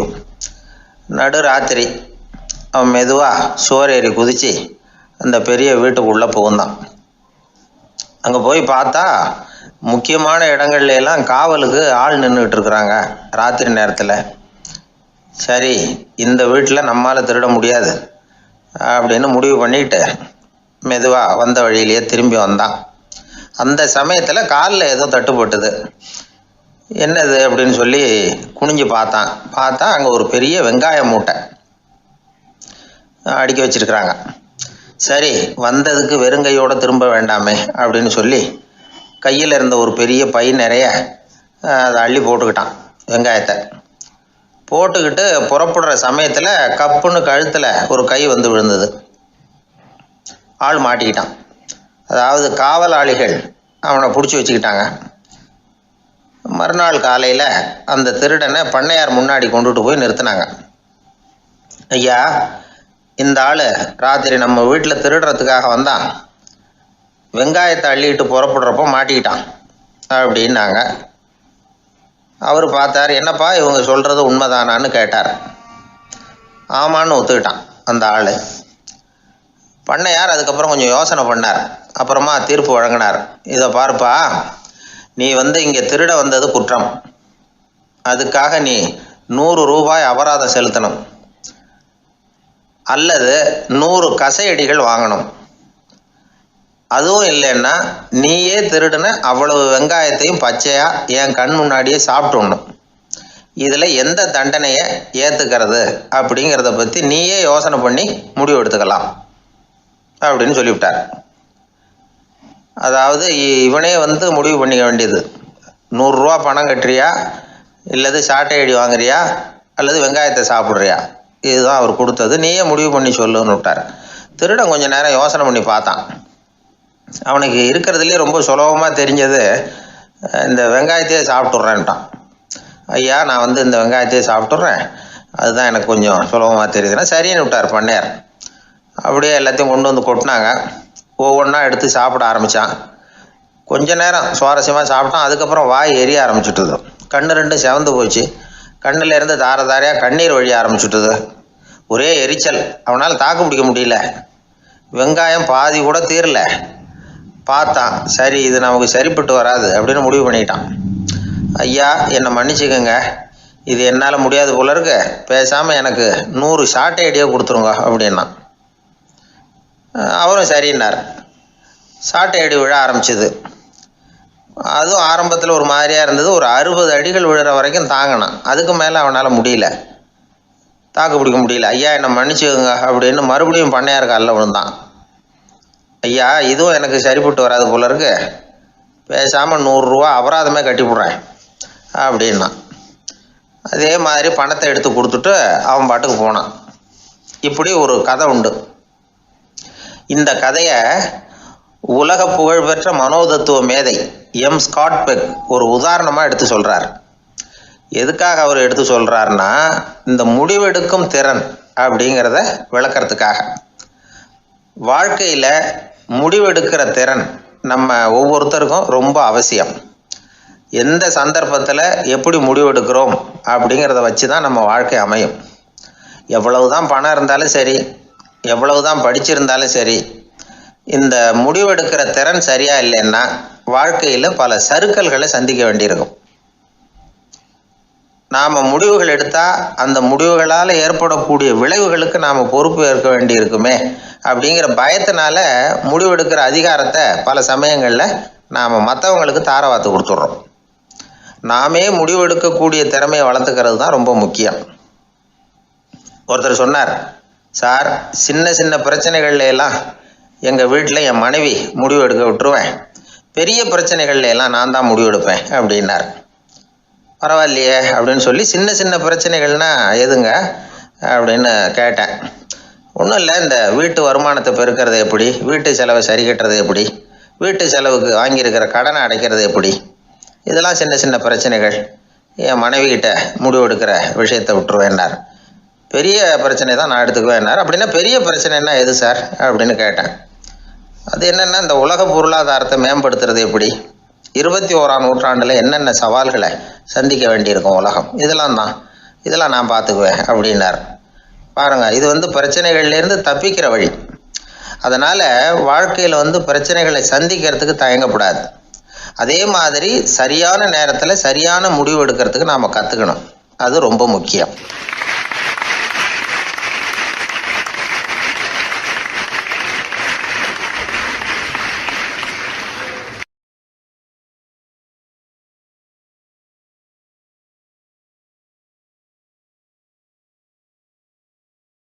வாழ்க்கையில் வெற்றி பெற என்ன வழி, இது ஒரு முக்கியமான கேள்வி.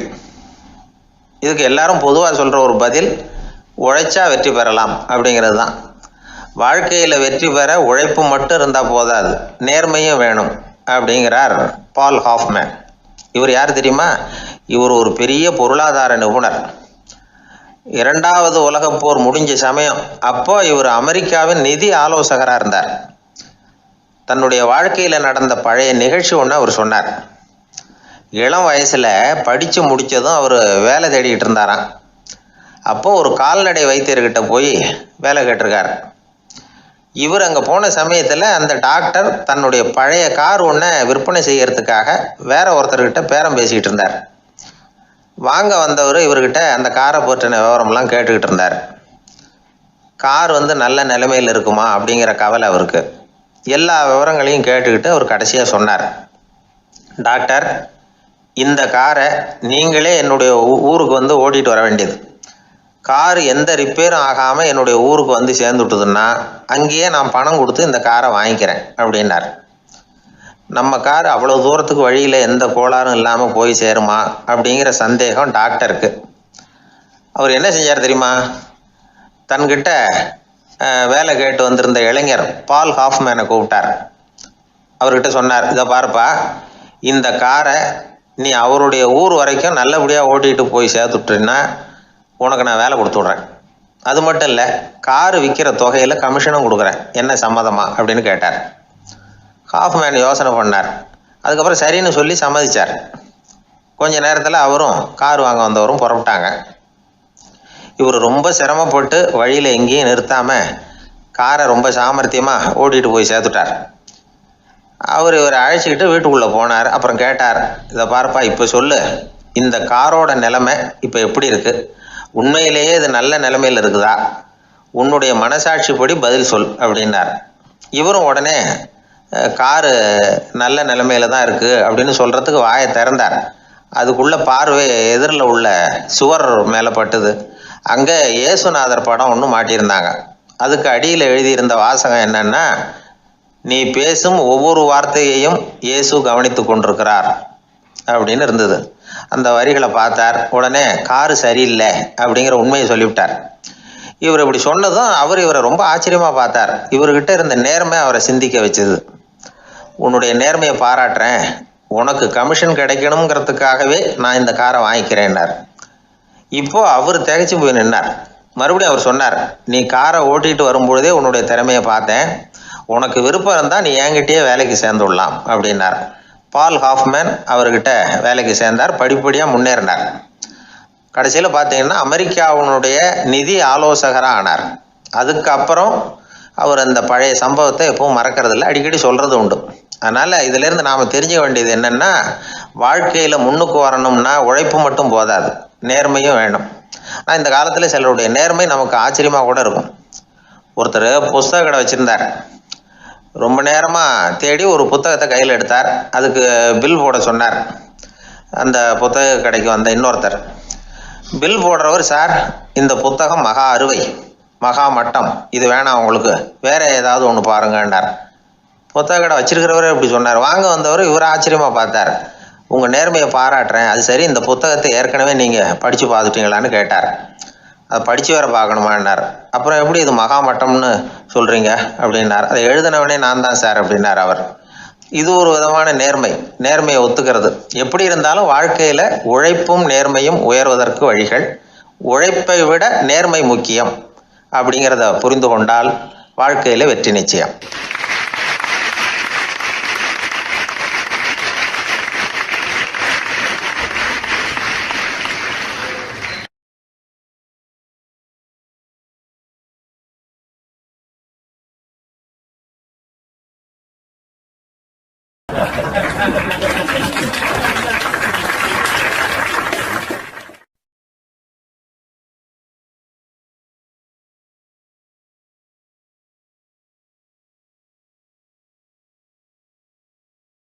ஒரு ரயில் போய்கிட்டு இருக்கு. அதில் ஒரு பெரியவர் பிரயாணம் பண்ணிகிட்டு இருக்கிறார். எதிரில் ஒரு பெரிய அதிகாரி, ஐஏஎஸ் ஆஃபீஸர் உட்காந்துருக்கிறார். ரெண்டு பேருக்கும் முன்ன பின்ன அறிமுகம் இல்லை. அவர் வேற யாரோ, இவர் வேற யாரோ. ஒரே ரயிலில் பிரயாணம் பண்ணிகிட்டு இருக்கிறாங்க. அதுவும் எதிர்த்த இருக்கையில். ஏதோ ஒரு நகரத்தில் வண்டி நின்றுது. ரெண்டு பேரும் கீழே இறங்கினாங்க. பெரியவர் ஒரு ட்ரங்கு பெட்டியோட கீழே இறங்கினார். அந்த அதிகாரி கையில் ஒரு சின்ன பெட்டி. அவர் அந்த சின்ன பெட்டியை கீழே வச்சுட்டு கூலி கூலின்னு கத்திக்கிட்டு இருந்தார். இந்த பெரியவர் பார்த்தார். ஐயா, இந்த பெட்டி மட்டும்தானா, இல்லை இன்னும் ஏதாவது இருக்குதா அப்படின்னு விசாரித்தார். இப்போ அதிகாரி சொன்னார், இல்லைங்க இது மட்டும்தான் அப்படின்னு சொன்னார். இதுக்கு என்னத்துக்காக கூலி ஆள், நானே எடுத்துக்கிட்டு வரேனே, வாங்க அப்படின்னு சொல்லி அந்த பெட்டியை இந்த பெரியவர் கையில் எடுத்துக்கிட்டார். எடுத்ததும் ரெண்டு பேரும் பேசிக்கிட்டே நடந்து வராங்க. இப்போ பெரியவர் சொன்னார், இப்போ உள்ள நாகரிகம் எப்படி இருக்குன்னா, சுமை கால் பணம், சுமக்கூலி முக்கால் பணம் அப்படிங்கிற மாதிரி இருக்குது. பணத்தை வீணாக்கிறதோட இது கௌரவம்னு வேற நினைக்கிறாங்க அப்படின்னார். அவர் சொல்கிறது சரிதான். 10 ரூபாய் மதிப்புள்ள ஒரு சுமையை 30 ரூபா கொடுத்து தூக்கிட்டு போவோம். நாமே அதை தூக்கினா நமக்கு கௌரவ குறைச்சல் அப்படின்னு நினைப்போம். இதுதான் நம்ம நிலைமை. ஆனால் அந்த பெரியவர் என்ன சொன்னார் தெரியுமா? நீங்கள் எங்கே போகணுமோ அது வரைக்கும் நானே இதை எடுத்துகிட்டு வரேன் அப்படின்னார். அந்த அதிகாரி பக்கத்தில் உள்ள ஒரு ஹோட்டல் வரைக்கும் போனார். பெரியவரும் அங்கே கொண்டுட்டு போய் பெட்டியை வச்சார். உடனே அந்த பெரிய அதிகாரி அவருக்கு பணம் கொடுக்கறதுக்காக பர்ஸை எடுத்தார். உடனே இவர், ஐயா, எனக்கு கூலி எதுவும் வேணாம், உங்களுக்கு சேவை செய்கிறது என்னுடைய கடமை, நான் இந்த சேவையை செய்தது பணத்துக்காக இல்லை, அன்புக்காக அப்படின்னு சொல்லிவிட்டார். அதுக்கப்புறம் அவர் நன்றின்னார். 2 பேரும் பிரிஞ்சுட்டாங்க. இது முடிஞ்சது. அன்னைக்கு சாயந்தரம் அங்கே ஒரு பெரிய கூட்டம் நடக்குது. இந்த அதிகாரியும் அந்த கூட்டத்துக்கு போகிறார். மக்கள் கூட்டம் ரொம்ப அதிகம். அதனால் இந்த அதிகாரியும் ஒரு ஓரமாக உட்காந்துக்கிட்டார். அப்புறம் கொஞ்ச நேரத்தில் இந்த முக்கிய விருந்தினர் பேசுகிறதுக்காக வரார் மேடைக்கு. மேடையில் இருந்த பெரியவங்கள்லாம் எழுந்திரிச்சு நின்று அவருக்கு மாலை போட்டு மரியாதை செய்கிறாங்க. எங்கேயோ ஒரு மூலையில் உட்காந்துருந்தார் அதிகாரி. அவர் இதை கவனித்தார். அவருக்கு ரொம்ப ஆச்சரியம், அதிர்ச்சி. ஏன்னா அங்கே பேச வந்த முக்கிய விருந்தினர் வேற யாரும் இல்லை, இன்னைக்கு காலையில் இவர் பெட்டியை தூக்கிட்டு வந்தார் பெரியவர், அவர் தான். சரி, அந்த பெரியவர் யார் தெரியுமா? அவர் தான் ஈஸ்வர சந்திர வித்யாசாகர். கூட்டம் முடிஞ்சது. அதிகாரி அவரை தேடி ஓடினார். அவர் கைகளை பிடிச்சிக்கிட்டார். ஐயா, என்னை மன்னிச்சுருங்க அப்படின்னாரு. அப்புறம் சொன்னார், அகங்காரங்கிற கெட்ட புத்தி தான் உண்மையை கண்கள்ல இருந்து மறைக்குது. அகங்காரம் தான் மனுஷனை அழிக்குது. நீங்கள் ரொம்ப பெரிய மனிதர், இருந்தாலும் மனிதத்தன்மையோடு நடந்துக்கிறீங்க. இந்த அன்பு, தயவு, பொறுமை இதெல்லாம் இல்லைன்னா மனிதனாக இருக்கிறதுல என்ன பிரயோஜனம் அப்படின்னு சொல்லிவிட்டு அந்த அதிகாரி போனாராம். மனிதத்தன்மைன்னா என்ன அப்படிங்கிற கேள்விக்கு இந்த பெரியவர் ஒரு உதாரணம். இப்பெல்லாம் அப்படியா இருக்கிறாங்க? ஒரு பெரியவர் ஒரு பெட்டியை தூக்கிட்டு வந்துக்கிட்டு இருக்கிறார். ஒரு இளைஞன் ஓடி வந்தான். கொடுங்க சார், நான் தூக்கிட்டு வரேன்னா. கொடுத்தார். வாங்கி தலையில் வச்சுக்கிட்டான். அப்புறம் சொன்னான், அடுத்தவங்க சிரமப்படக்கூடாதுங்கிறது என்னுடைய கொள்கை அப்படின்னா. அது நல்லது தான்னார் அவர். கடைசியில் பெட்டியை கொடுத்தான். வாங்கிக்கிட்டு பர்ஸை திறந்தார் பணம் கொடுக்கறதுக்காக. வேணாங்க அப்படின்னு விட்டான் அந்த இளைஞன். ஏன்னார், நான் சொன்னேன் அடுத்தவங்க சிரமப்படக்கூடாதுங்கிறது என்னுடைய கொள்கைன்னு, அதனால் உங்களுக்கு சிரமம் கொடுக்கக்கூடாதுங்கிறதுக்காக வரும்பொழுது நானே உங்கள் பர்ஸை எடுத்து வேணுங்கிற பணத்தை எடுத்துக்கிட்டு திருப்பி உங்கள் பாக்கெட்லேயே போட்டுட்டேன் அப்படின்னா. இப்படி இருக்குது இந்த காலம்.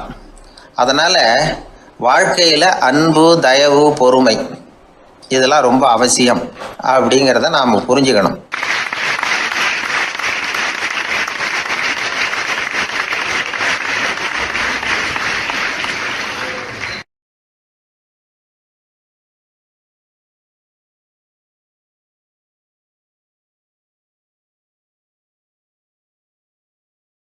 ஒரு பூங்கா, அங்கே ஒருத்தர் நின்றுட்டு இருக்கிறார். நின்றுக்கிட்டே ஏதோ ஆழ்ந்த யோசனையில் இருக்கிறார். அந்த பக்கமாக இன்னொருத்தர் வந்தார். இவரை கவனித்தார். என்ன யோசனைன்னு கேட்டார். எப்படி எழுந்திருக்கிறதுன்னு யோசனை பண்ணிகிட்டு இருக்கிறேன்னார் அவர். கேட்டவருக்கு ஒரு மாதிரி ஆயிட்டுது. ஏற்கனவே நின்றுக்கிட்டு இருக்கிற ஒருத்தர் எப்படி எழுந்திரிச்சு நிற்கிறதுன்னு யோசிக்கிறாருன்னா அது ஆச்சரியம் தானே. அதுக்கப்புறம் இவர் யோசிக்க ஆரம்பித்தார். என்ன இவர் இப்படி பேசுகிறாரு அப்படின்னு. கீழே விழுந்தால் தானே எழுந்திரிச்சு நிற்க முடியும். அதனால் எழுந்திரிக்கணும்னு நினைக்கிறவங்க முதல்ல கீழே விழணும். இவர் முதல்ல கீழே விழணும், அதுக்கப்புறம் தான் எழுந்திருக்கிறது எப்படின்னு சிந்திக்க முடியும். இந்த உலகத்தில் எல்லாருமே கீழே விழுந்து எழுந்தவர்கள் தான். இப்போ இந்த குழந்தை பருவத்தில் கீழே விழாமல் நடைபயில கற்றுக்கிட்டவங்க யாராவது உண்டா? சின்ன வயசில் ஒரு தடவை கூட கீழே விழலை சார், அப்படியே பிறந்தார், வளர்ந்தார், பெரியவர் ஆயிட்டார் அப்படின்னு யாரையும் சொல்ல முடியாது. அதனால் மனுஷங்கிறவன் விழுந்து புரண்டு எழுந்து தான் நடக்க கற்றுக்கிறான். ஒரு உண்மையை நாம் எல்லாரும் புரிஞ்சுக்கணும். இந்த உலகத்தில் தவறு செய்யாத மனிதர்களே யாரும் கிடையாது. அப்படி இருக்கிறப்போ எப்போதாவது நாம் தவறு பண்ணிவிட்டோம்னா அதுக்காக மனசு உடஞ்சி போயிடக்கூடாது, வாழ்க்கையில் வெறுப்பு வந்துடக்கூடாது. ஒரு தவறு நடந்துவிட்டுதா அதுக்காக மனசு உடஞ்சி போடாதீங்க, அதை ஒரு பாடமாக எடுத்துக்கங்க. அதே தவறு மறுபடியும் நடக்காமல் வேணும்னா பார்த்துக்கலாம், அது போதும். தடைக்கல்ல படிக்கல்லாம் மாற்றிக்கணும். இதுதான் இதில் முக்கியம். ஒரு அலுவலகம், அங்கே ஒரு அதிகாரி, அவர் உயர்ந்த பதவியில் இருந்தார். சிறந்த நிர்வாகின்னு பேர் வாங்கினவர் அவர். அவர் தனக்கு கீழே வேலை செய்கிறவங்க கிட்டெல்லாம் சொல்லுவாராம், இந்த நிறுவனத்தில் நீங்கள் எத்தனை தடவை வேணும்னாலும் தவறுகள் செய்யலாம். ஆனால் ஒரே விஷயம் என்னென்னா, ஒரே தவறை மறுபடியும் செய்யக்கூடாது, அது முக்கியம் அப்படிம்பாரான். இதை மேம்போக்காக பார்த்தா அவர் ஏதோ தன்னுடைய ஊழியர்களை தவறு செய்ய தூண்டுறது மாதிரி தெரியும். ஆனால் உண்மை அப்படி இல்லை. இன்னைக்கு என்ன நடக்குது தெரியுமா? அநேகமாக எல்லா மனிதர்களுமே ஒரே தவறை தான் மறுபடியும் செய்கிறாங்க. விளையாட்டு வீரர்கள் ஒரே மாதிரியான தவறுகளை திரும்ப திரும்ப செய்கிறது உண்டு. கணக்கு எழுதுகிறவங்கள பாருங்கள், ஒரே தப்பை மறுபடியும் செய்வாங்க. அலுவலகம் வருகிறவர்களை கவனிங்க, ஒரு நாள் தாமதமாக வந்தால் பரவாயில்ல, தினமும் தாமதமாக வருவாங்க. இது மாதிரி செய்த தவறையே திரும்ப திரும்ப செய்கிறதுக்கு என்ன காரணம் அப்படின்னா, சோம்பல், ஞாபக மறதி, கவனக்குறைவு, தன்னுடைய திறமை பேரில் அளவுக்கு மீறிய நம்பிக்கை, இப்படி இதில் ஏதாவது ஒரு காரணமாக இருக்கலாம் அப்படிங்கிறாங்க இது பற்றி ஆய்வு செய்கிற வல்லுநர்கள். ஒரு தடவை செஞ்ச தவிர மறுபடியும் செய்கிறது இல்லைன்னு முடிவு செஞ்சுக்கிட்டு அதை செயல்படுத்த கற்றுக்கணும். அது போதும், வாழ்க்கை வெற்றிகரமாக அமையும் அப்படிங்கிறாங்க அந்த அனுபவசாலிகள். அதனால் வெற்றிகரமாக வாழ்க்கையில் நடைபோட விரும்பும் இளைஞர்கள் தவிர்க்க வேண்டியது என்னென்னா, முதல்ல சோம்பலை தவிருங்கள், சுறுசுறுப்பாக இயங்குங்கள் அப்படிங்கிறது அவங்க அறிவுரை. ரெண்டாவது, ஞாபக மறதி, எந்த செயல்லையும் ஈடுபாடு வேணும், அக்கறை வேணும். மூணாவது, கவனக்குறைவு, எதையும் அலட்சியப்படுத்தக்கூடாது. நாலாவது, என்னால் முடியாதது எதுவுமே கிடையாது அப்படிங்கிற அளவுக்கு மீறிய நம்பிக்கை, அது ஆபத்தில் கொண்டு போய் விட்டுரும். அதனால் முதல் தவறு உங்களுக்கு ஒரு பாடமாக அமையணும். ஒரு மனிதர் அவர் தன்னுடைய 2 காதுலையும் கட்டு போட்டுக்கிட்டு வந்தார். அவருடைய நண்பர் அதை கவனிச்சுட்டார். என்ன சார் ஆச்சு, 2 காதுலையும் கட்டு போட்டுருக்கீங்களே அப்படின்னு விசாரித்தார். ஒன்றுமில்லை சார், வீட்டில் ரொம்ப ஆர்வமாக டிவியில் கிரிக்கெட் மேட்ச் பார்த்துக்கிட்டு இருந்தேன். அப்போது என்னுடைய மனைவி துணிகளுக்கு அயர்ன் பண்ணிகிட்டு இருந்தாங்க. அயர்ன் பாக்ஸை அப்படியே வச்சுட்டு அடுப்பங்கரைக்கு போயிட்டாங்க. அந்த சமயம் பார்த்து டெலிஃபோன் பண்ணி அடிச்சுது. அவசரமாக ஓடி போய் அதை எடுத்து காதில் வச்சேன். அப்போ தான் தெரியும் அது அயர்ன் பாக்ஸுங்கிற விஷயம். சூடாக இருந்ததா, சுட்டு விட்டுது அப்படின்னார். ஒரு காது சரி சார், 2 காதும் ஏன் அப்படி ஆச்சு அப்படின்னு கேட்டார். அதே ஆள் மறுபடியும் ஃபோன் பண்ணா சார் அப்படின்னார் இவர் எவ்வளோ தூரம் யோசிச்சிருப்பார் பாருங்க. அதனால் ஒரு தவறு மறுபடியும் நடக்கக்கூடாது. முதல் தவறு உங்களுக்கு ஒரு பாடமாக அமையட்டும் அப்படிங்கிறது தான் இதிலிருந்து நாம் தெரிந்து கொள்ள வேண்டிய கருத்து. அதனால் தவறுகள் அதெல்லாம் தடைக்கெல்லாம் நினைக்க வேண்டாம், படிக்கெல்லாம் நினைப்போம். அப்படி நினைச்சோம்னா வாழ்க்கையில் வெற்றி நிச்சயம்.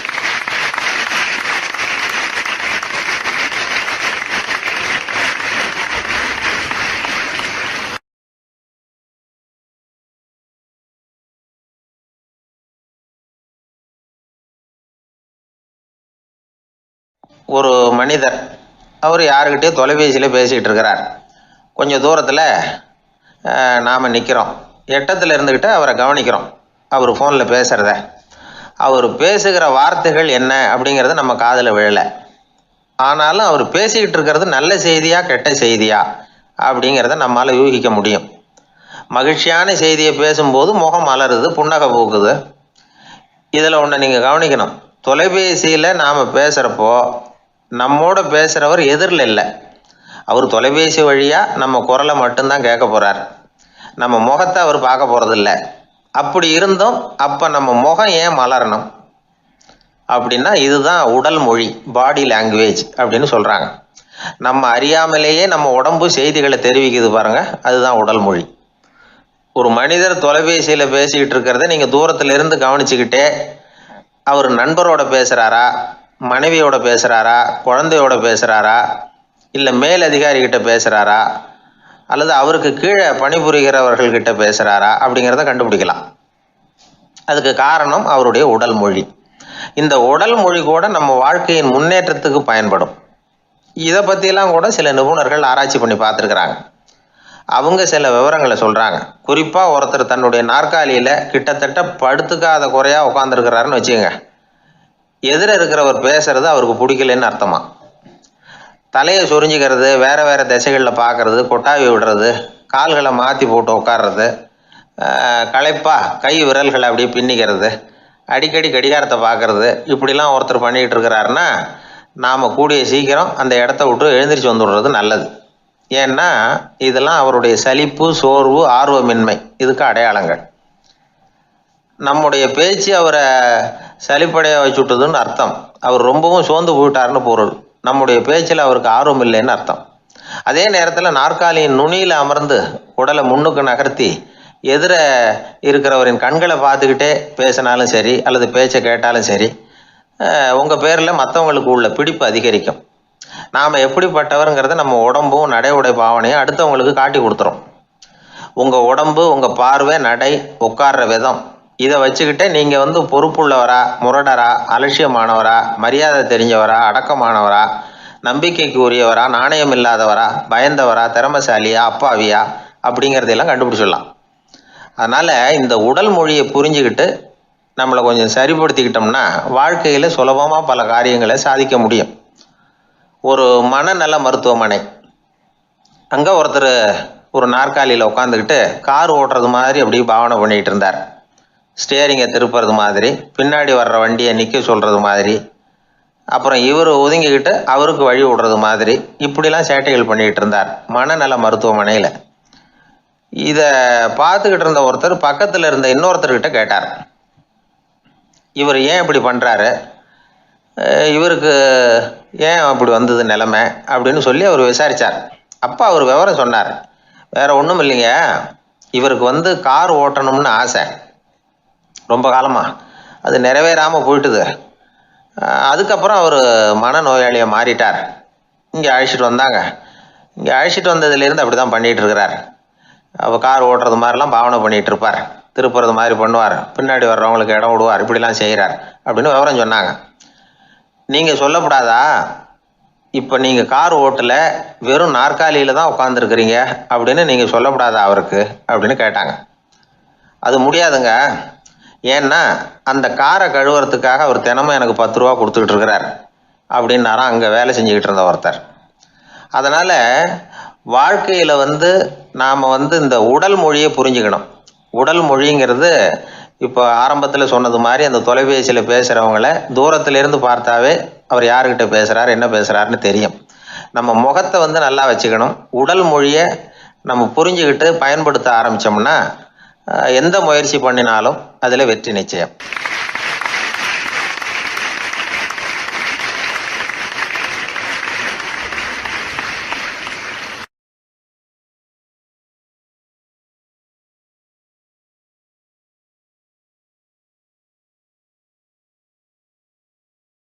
நபிகள் நாயகம் உட்கார்ந்துருக்கிறார். அந்த சமயம் அம்மா அங்க வர்றாங்க. அவங்க கையில திராட்சை பழ கொத்து அதை கொண்டுகிட்டு நபிகள் கிட்ட கொடுக்குறாங்க. சாப்பிடுங்க அப்படின்னு சொல்லி ரொம்ப அன்பா வேண்டிக்கிறாங்க. நபிகள் நாயகமும் ரொம்ப பிரியமா அதை வாங்கிட்டார். அதுக்கப்புறம் அதை சாப்பிட ஆரம்பிச்சார். நபிகள் நாயகம் மதீனாவில் தங்கி இருந்தப்போ இது மாதிரி நிறைய பேர் பழங்களையும் தின்பண்டங்களையும் கொண்டுகிட்டு கொடுக்கறது வழக்கம். நபிகள் நாயகம் என்ன பண்ணுவார்னா அதெல்லாம் வாங்குவார். உடனே பக்கத்தில் இருக்கிற தோழர்கள் எல்லாருக்கும் பகிர்ந்து கொடுப்பார், தானும் சாப்பிடுவார். இதுதான் எப்போதும் வழக்கம். ஆனால் இந்த தடவை என்னாச்சு தெரியுமா, அவர் அப்படி பண்ணல. ஒவ்வொரு பழமா எடுத்து தானே சாப்பிட்டுக்கிட்டு இருக்கிறார். அவர் விருப்பமா சாப்பிடுகிற காட்சியை ஆசை தீர பார்த்துக்கிட்டு இருந்தாங்க அந்த வயசான அம்மா, அந்த பழத்தை கொடுத்தவங்க. அவங்களுக்கு ரொம்ப மகிழ்ச்சியா இருந்தது, மன நிறைவா இருந்தது. நாம ஆசையா கொண்டுகிட்டு கொடுக்குற பழத்தை நபிகள் நாயகம் இவ்வளவு பிரியமா சாப்பிட்றாரு அப்படின்னு நினைச்சு ரொம்ப சந்தோஷப்பட்டாங்க. அதுக்கப்புறம் அங்க இருந்து அவங்க புறப்பட்டு போயிட்டாங்க. அந்த அம்மா போனதுக்கு அப்புறம் பக்கத்துல இருந்த தோழர்கள் பேச ஆரம்பிச்சாங்க. ஏன்னா அவங்களுக்கு சந்தேகம், இன்னைக்கு வித்தியாசமா நடந்துகிட்டாரே அப்படின்னு. அண்ணலே, எது உங்களுக்கு வந்தாலும் எங்க எல்லாருக்கும் கொடுத்துட்டு தான் நீங்க சாப்பிடுவீங்க, இன்னைக்கு மட்டும் நீங்க அப்படி செய்யலையே, எல்லா பழத்தையும் நீங்களே சாப்பிட்டீங்களே, அதுக்கு என்ன காரணம் அப்படின்னு கேட்டாங்க.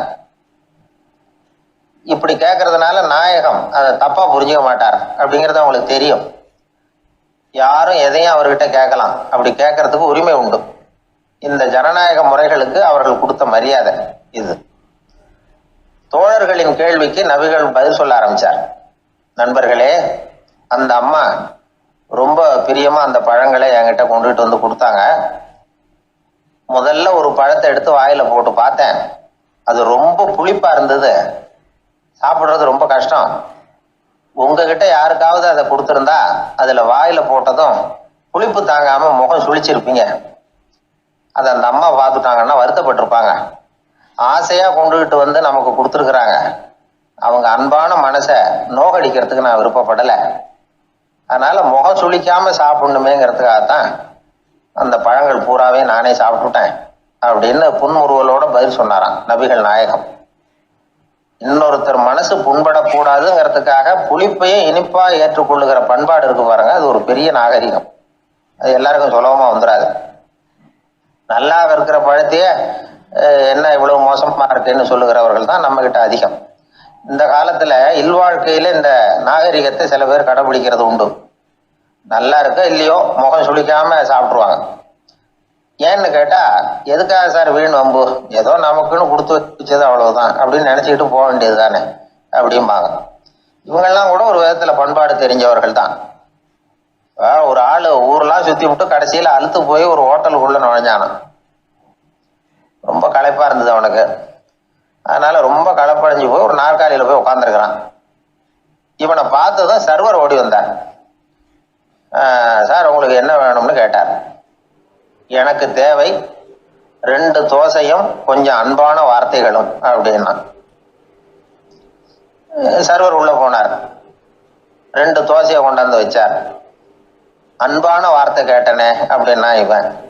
சர்வர் ரொம்ப பணிவா குனிஞ்சு இவன் காதோரமா சொன்னார், ஐயா இந்த தோசையை சாப்பிட்றாதீங்க, புளிச்சு போன பழைய மாவு அப்படின்னார்.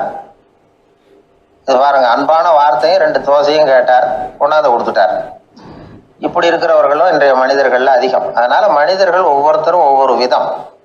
நம்ம கிட்ட பிரியமா நடந்துகிறவர்கள் மனம் கோணும்படி நாம் நடந்து கொள்ளக்கூடாது அப்படிங்கிறது தான் நபிகள் நாயகம் அவருடைய செயல் மூலமா நமக்கு உணர்த்தி இருக்கிற வாழ்வியல் உண்மை.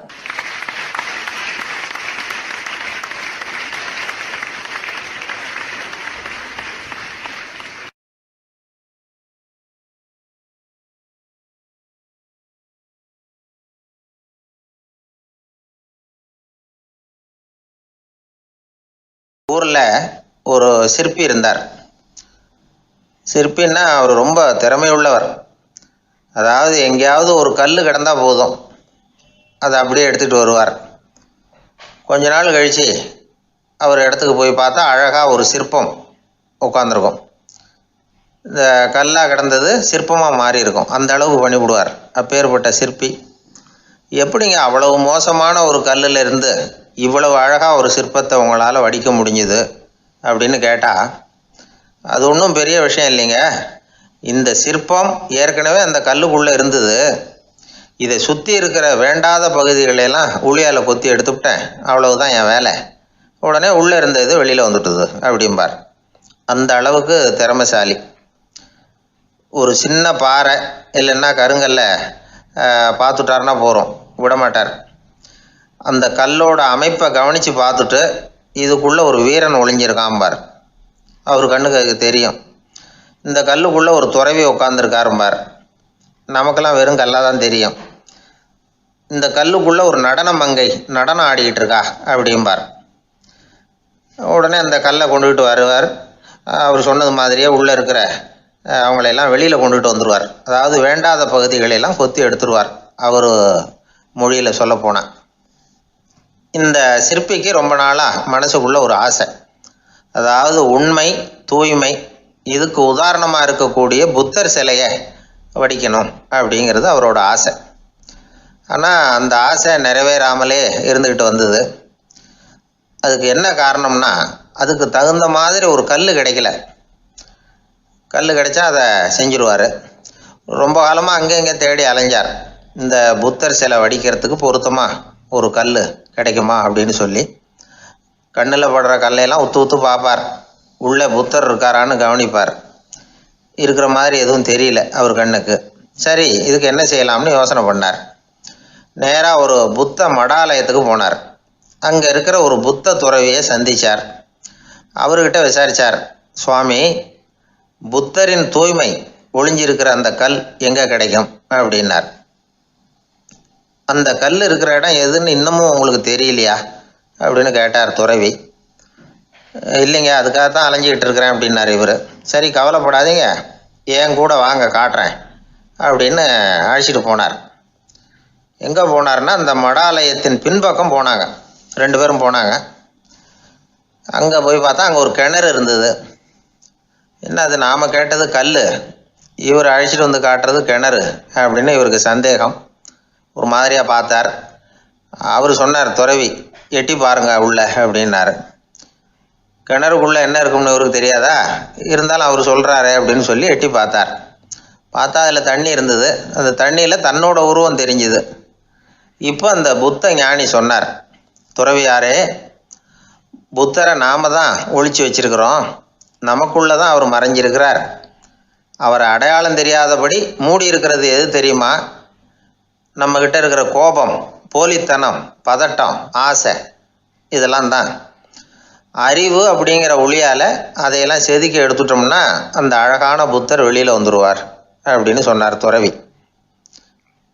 அதனால் நமக்குள்ளே இருக்கிற நம்மளை நமக்கே அடையாளம் தெரியல அப்படிங்கிறது தான் உண்மை.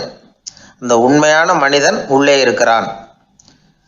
இவர் கல்லை பார்த்துட்டு உள்ளே யார் இருக்காங்கிறது அவருக்கு தெரிஞ்சுது சிற்பிக்கு. ஆனால் உண்மையான புத்தர் எங்கே இருக்காருங்கிறத அவரால் அடையாளம் கண்டுபிடிக்க முடியல. அப்படி தான் பல பேர் இன்றைக்கி இருந்துக்கிட்டு இருக்கிறோம். ஒரு அப்பா தன்னுடைய பிள்ளைக்கு புத்தி சொன்னார், அதோ பார்ப்பா, மனசு தான் கல், அறிவு தான் ஒளி. உன்னுடைய மனசுங்கிற கல்லை அறிவுங்கிற ஒளியால் செதுக்கி அழகான மனிதனாக நீ வெளியில் வரணும்னார். அதுக்காக தான்ப்பா தேடிக்கிட்டு இருக்கேன்னா அவன். மனசுங்கிற கல்லை தேடிக்கிட்டு இருக்கிறியா அப்படின்னு கேட்டார். இல்லைப்பா, அறிவுங்கிற ஒளி எங்கே இருக்குன்னு தெரியல எனக்கு, அதை தான் தேடிக்கிட்டு இருக்கிறேன் அப்படின்னு நானா. அதனால் அறிவை தேடிக்கிட்டு இருக்கிறவன் என்னைக்கு உண்மையை கண்டுபிடிக்க போகிறான், அதையே கண்டுபிடிக்க முடியலைங்கும் பொழுது. அதனால் நாம் யார் அப்படிங்கிறது நமக்கு அடையாளம் தெரியணும். அந்த அடையாளம் தெரிஞ்சுட்டா வாழ்க்கையில் வெற்றி நிச்சயம்.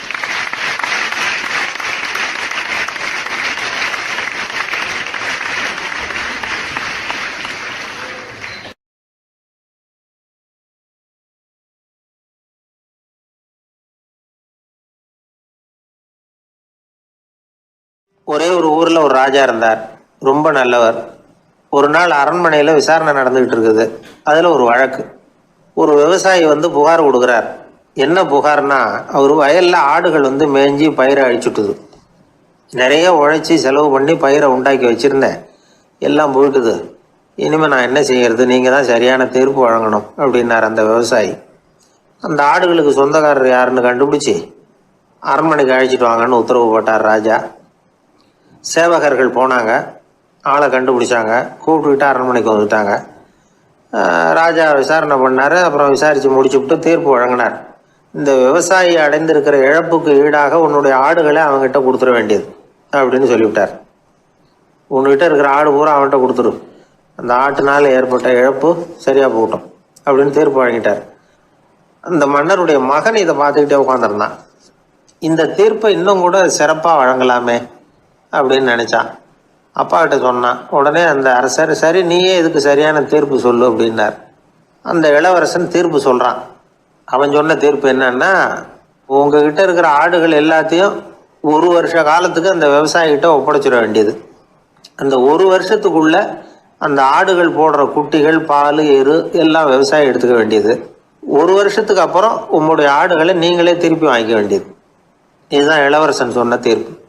இது சரியான தீர்ப்பு தான், இனிமேல் என்னுடைய அரச பொறுப்புகளை இளவரசர் வசம் ஒப்படைக்கிறேன் அப்படின்னு சொல்லி ஒப்படைச்சுட்டாராம். அதாவது தாவூத் நபி, சுலைமான் நபி இவர்களுடைய சரித்திரத்தில் இந்த சம்பவம் காணப்படுறதாக ஒரு நண்பர் சொன்னார். ஒரு தண்டனையை பெறுகிறவன் அதுக்கு பிறகு சமூகத்தில் நல்ல விதமாக வாழறதுக்கு வாய்ப்பு இருக்கிறது மாதிரி அமையணும் தீர்ப்பு. அதுக்கு இது ஒரு உதாரணம். சில தீர்ப்புகள் எப்படி அமைஞ்சு விடுதுன்னா, ஒரு தண்டனையை அனுபவித்து முடித்தவன் அதுக்கப்புறம் இந்த சமூகத்தில் நல்லவனாக வாழறதுக்கு நினச்சா கூட அதுக்கு தகுதி இல்லாதவன் அப்படிங்கிற அளவுக்கு சூழ்நிலை அமைஞ்சிருது. இது சிந்திக்க வேண்டிய ஒரு செய்தி. இன்னொரு ஊரில் ஒரு ராஜா இருந்தார். அவர் ஒரு நாள் ஒரு போட்டி வச்சார். என்ன போட்டின்னா, அரண்மனை வாசலில் ஒரு பெரிய நீச்சல் குளம், அதில் நிறைய விஷப்பாம்புகள். எந்த இளைஞன் துணிச்சலாக அதில் நீச்சல் குளத்தில் குதித்து நீந்தி கரையேறி வர்றானோ அவனுக்கு 100 ஏக்கர் நிலம் பரிசாக வழங்கப்படும். அது வேணாம்னா 1000 ஆடுகள் பரிசாக வழங்கப்படும். அதுவும் வேணான்னா என்னுடைய மகளை வந்து கல்யாணம் பண்ணிக்கலாம். இதுதான் மன்னருடைய அறிவிப்பு. பரிசுலாம் நல்லா தான் இருக்குது. இருந்தாலும் பாம்புகள் உள்ள குளம்ங்கிறது நல்லா இல்லையே. அதனால் யாரும் அதில் குதித்து நீஞ்சறதுக்கு முன் வரல. இருந்தாலும் திடீர்னு ஒரு இளைஞன் அந்த நீச்சல் குளத்தில் குதிச்சான். நீந்தினா ஒரு வழியாக கரையேறி வந்துட்டான். மன்னருக்கு ரொம்ப மகிழ்ச்சி. நீ தான் தைரியமான இளைஞன், வா இப்படின்னு கூப்பிட்டார். கிட்ட வந்தான். அந்த இளைஞன் தண்ணீர் சொட்ட சொட்ட வந்து நிற்கிறான். சரி, உனக்கு 100 ஏக்கர் நிலம் வேணுமான்னு கேட்குறார். வேண்டாங்கிறான்.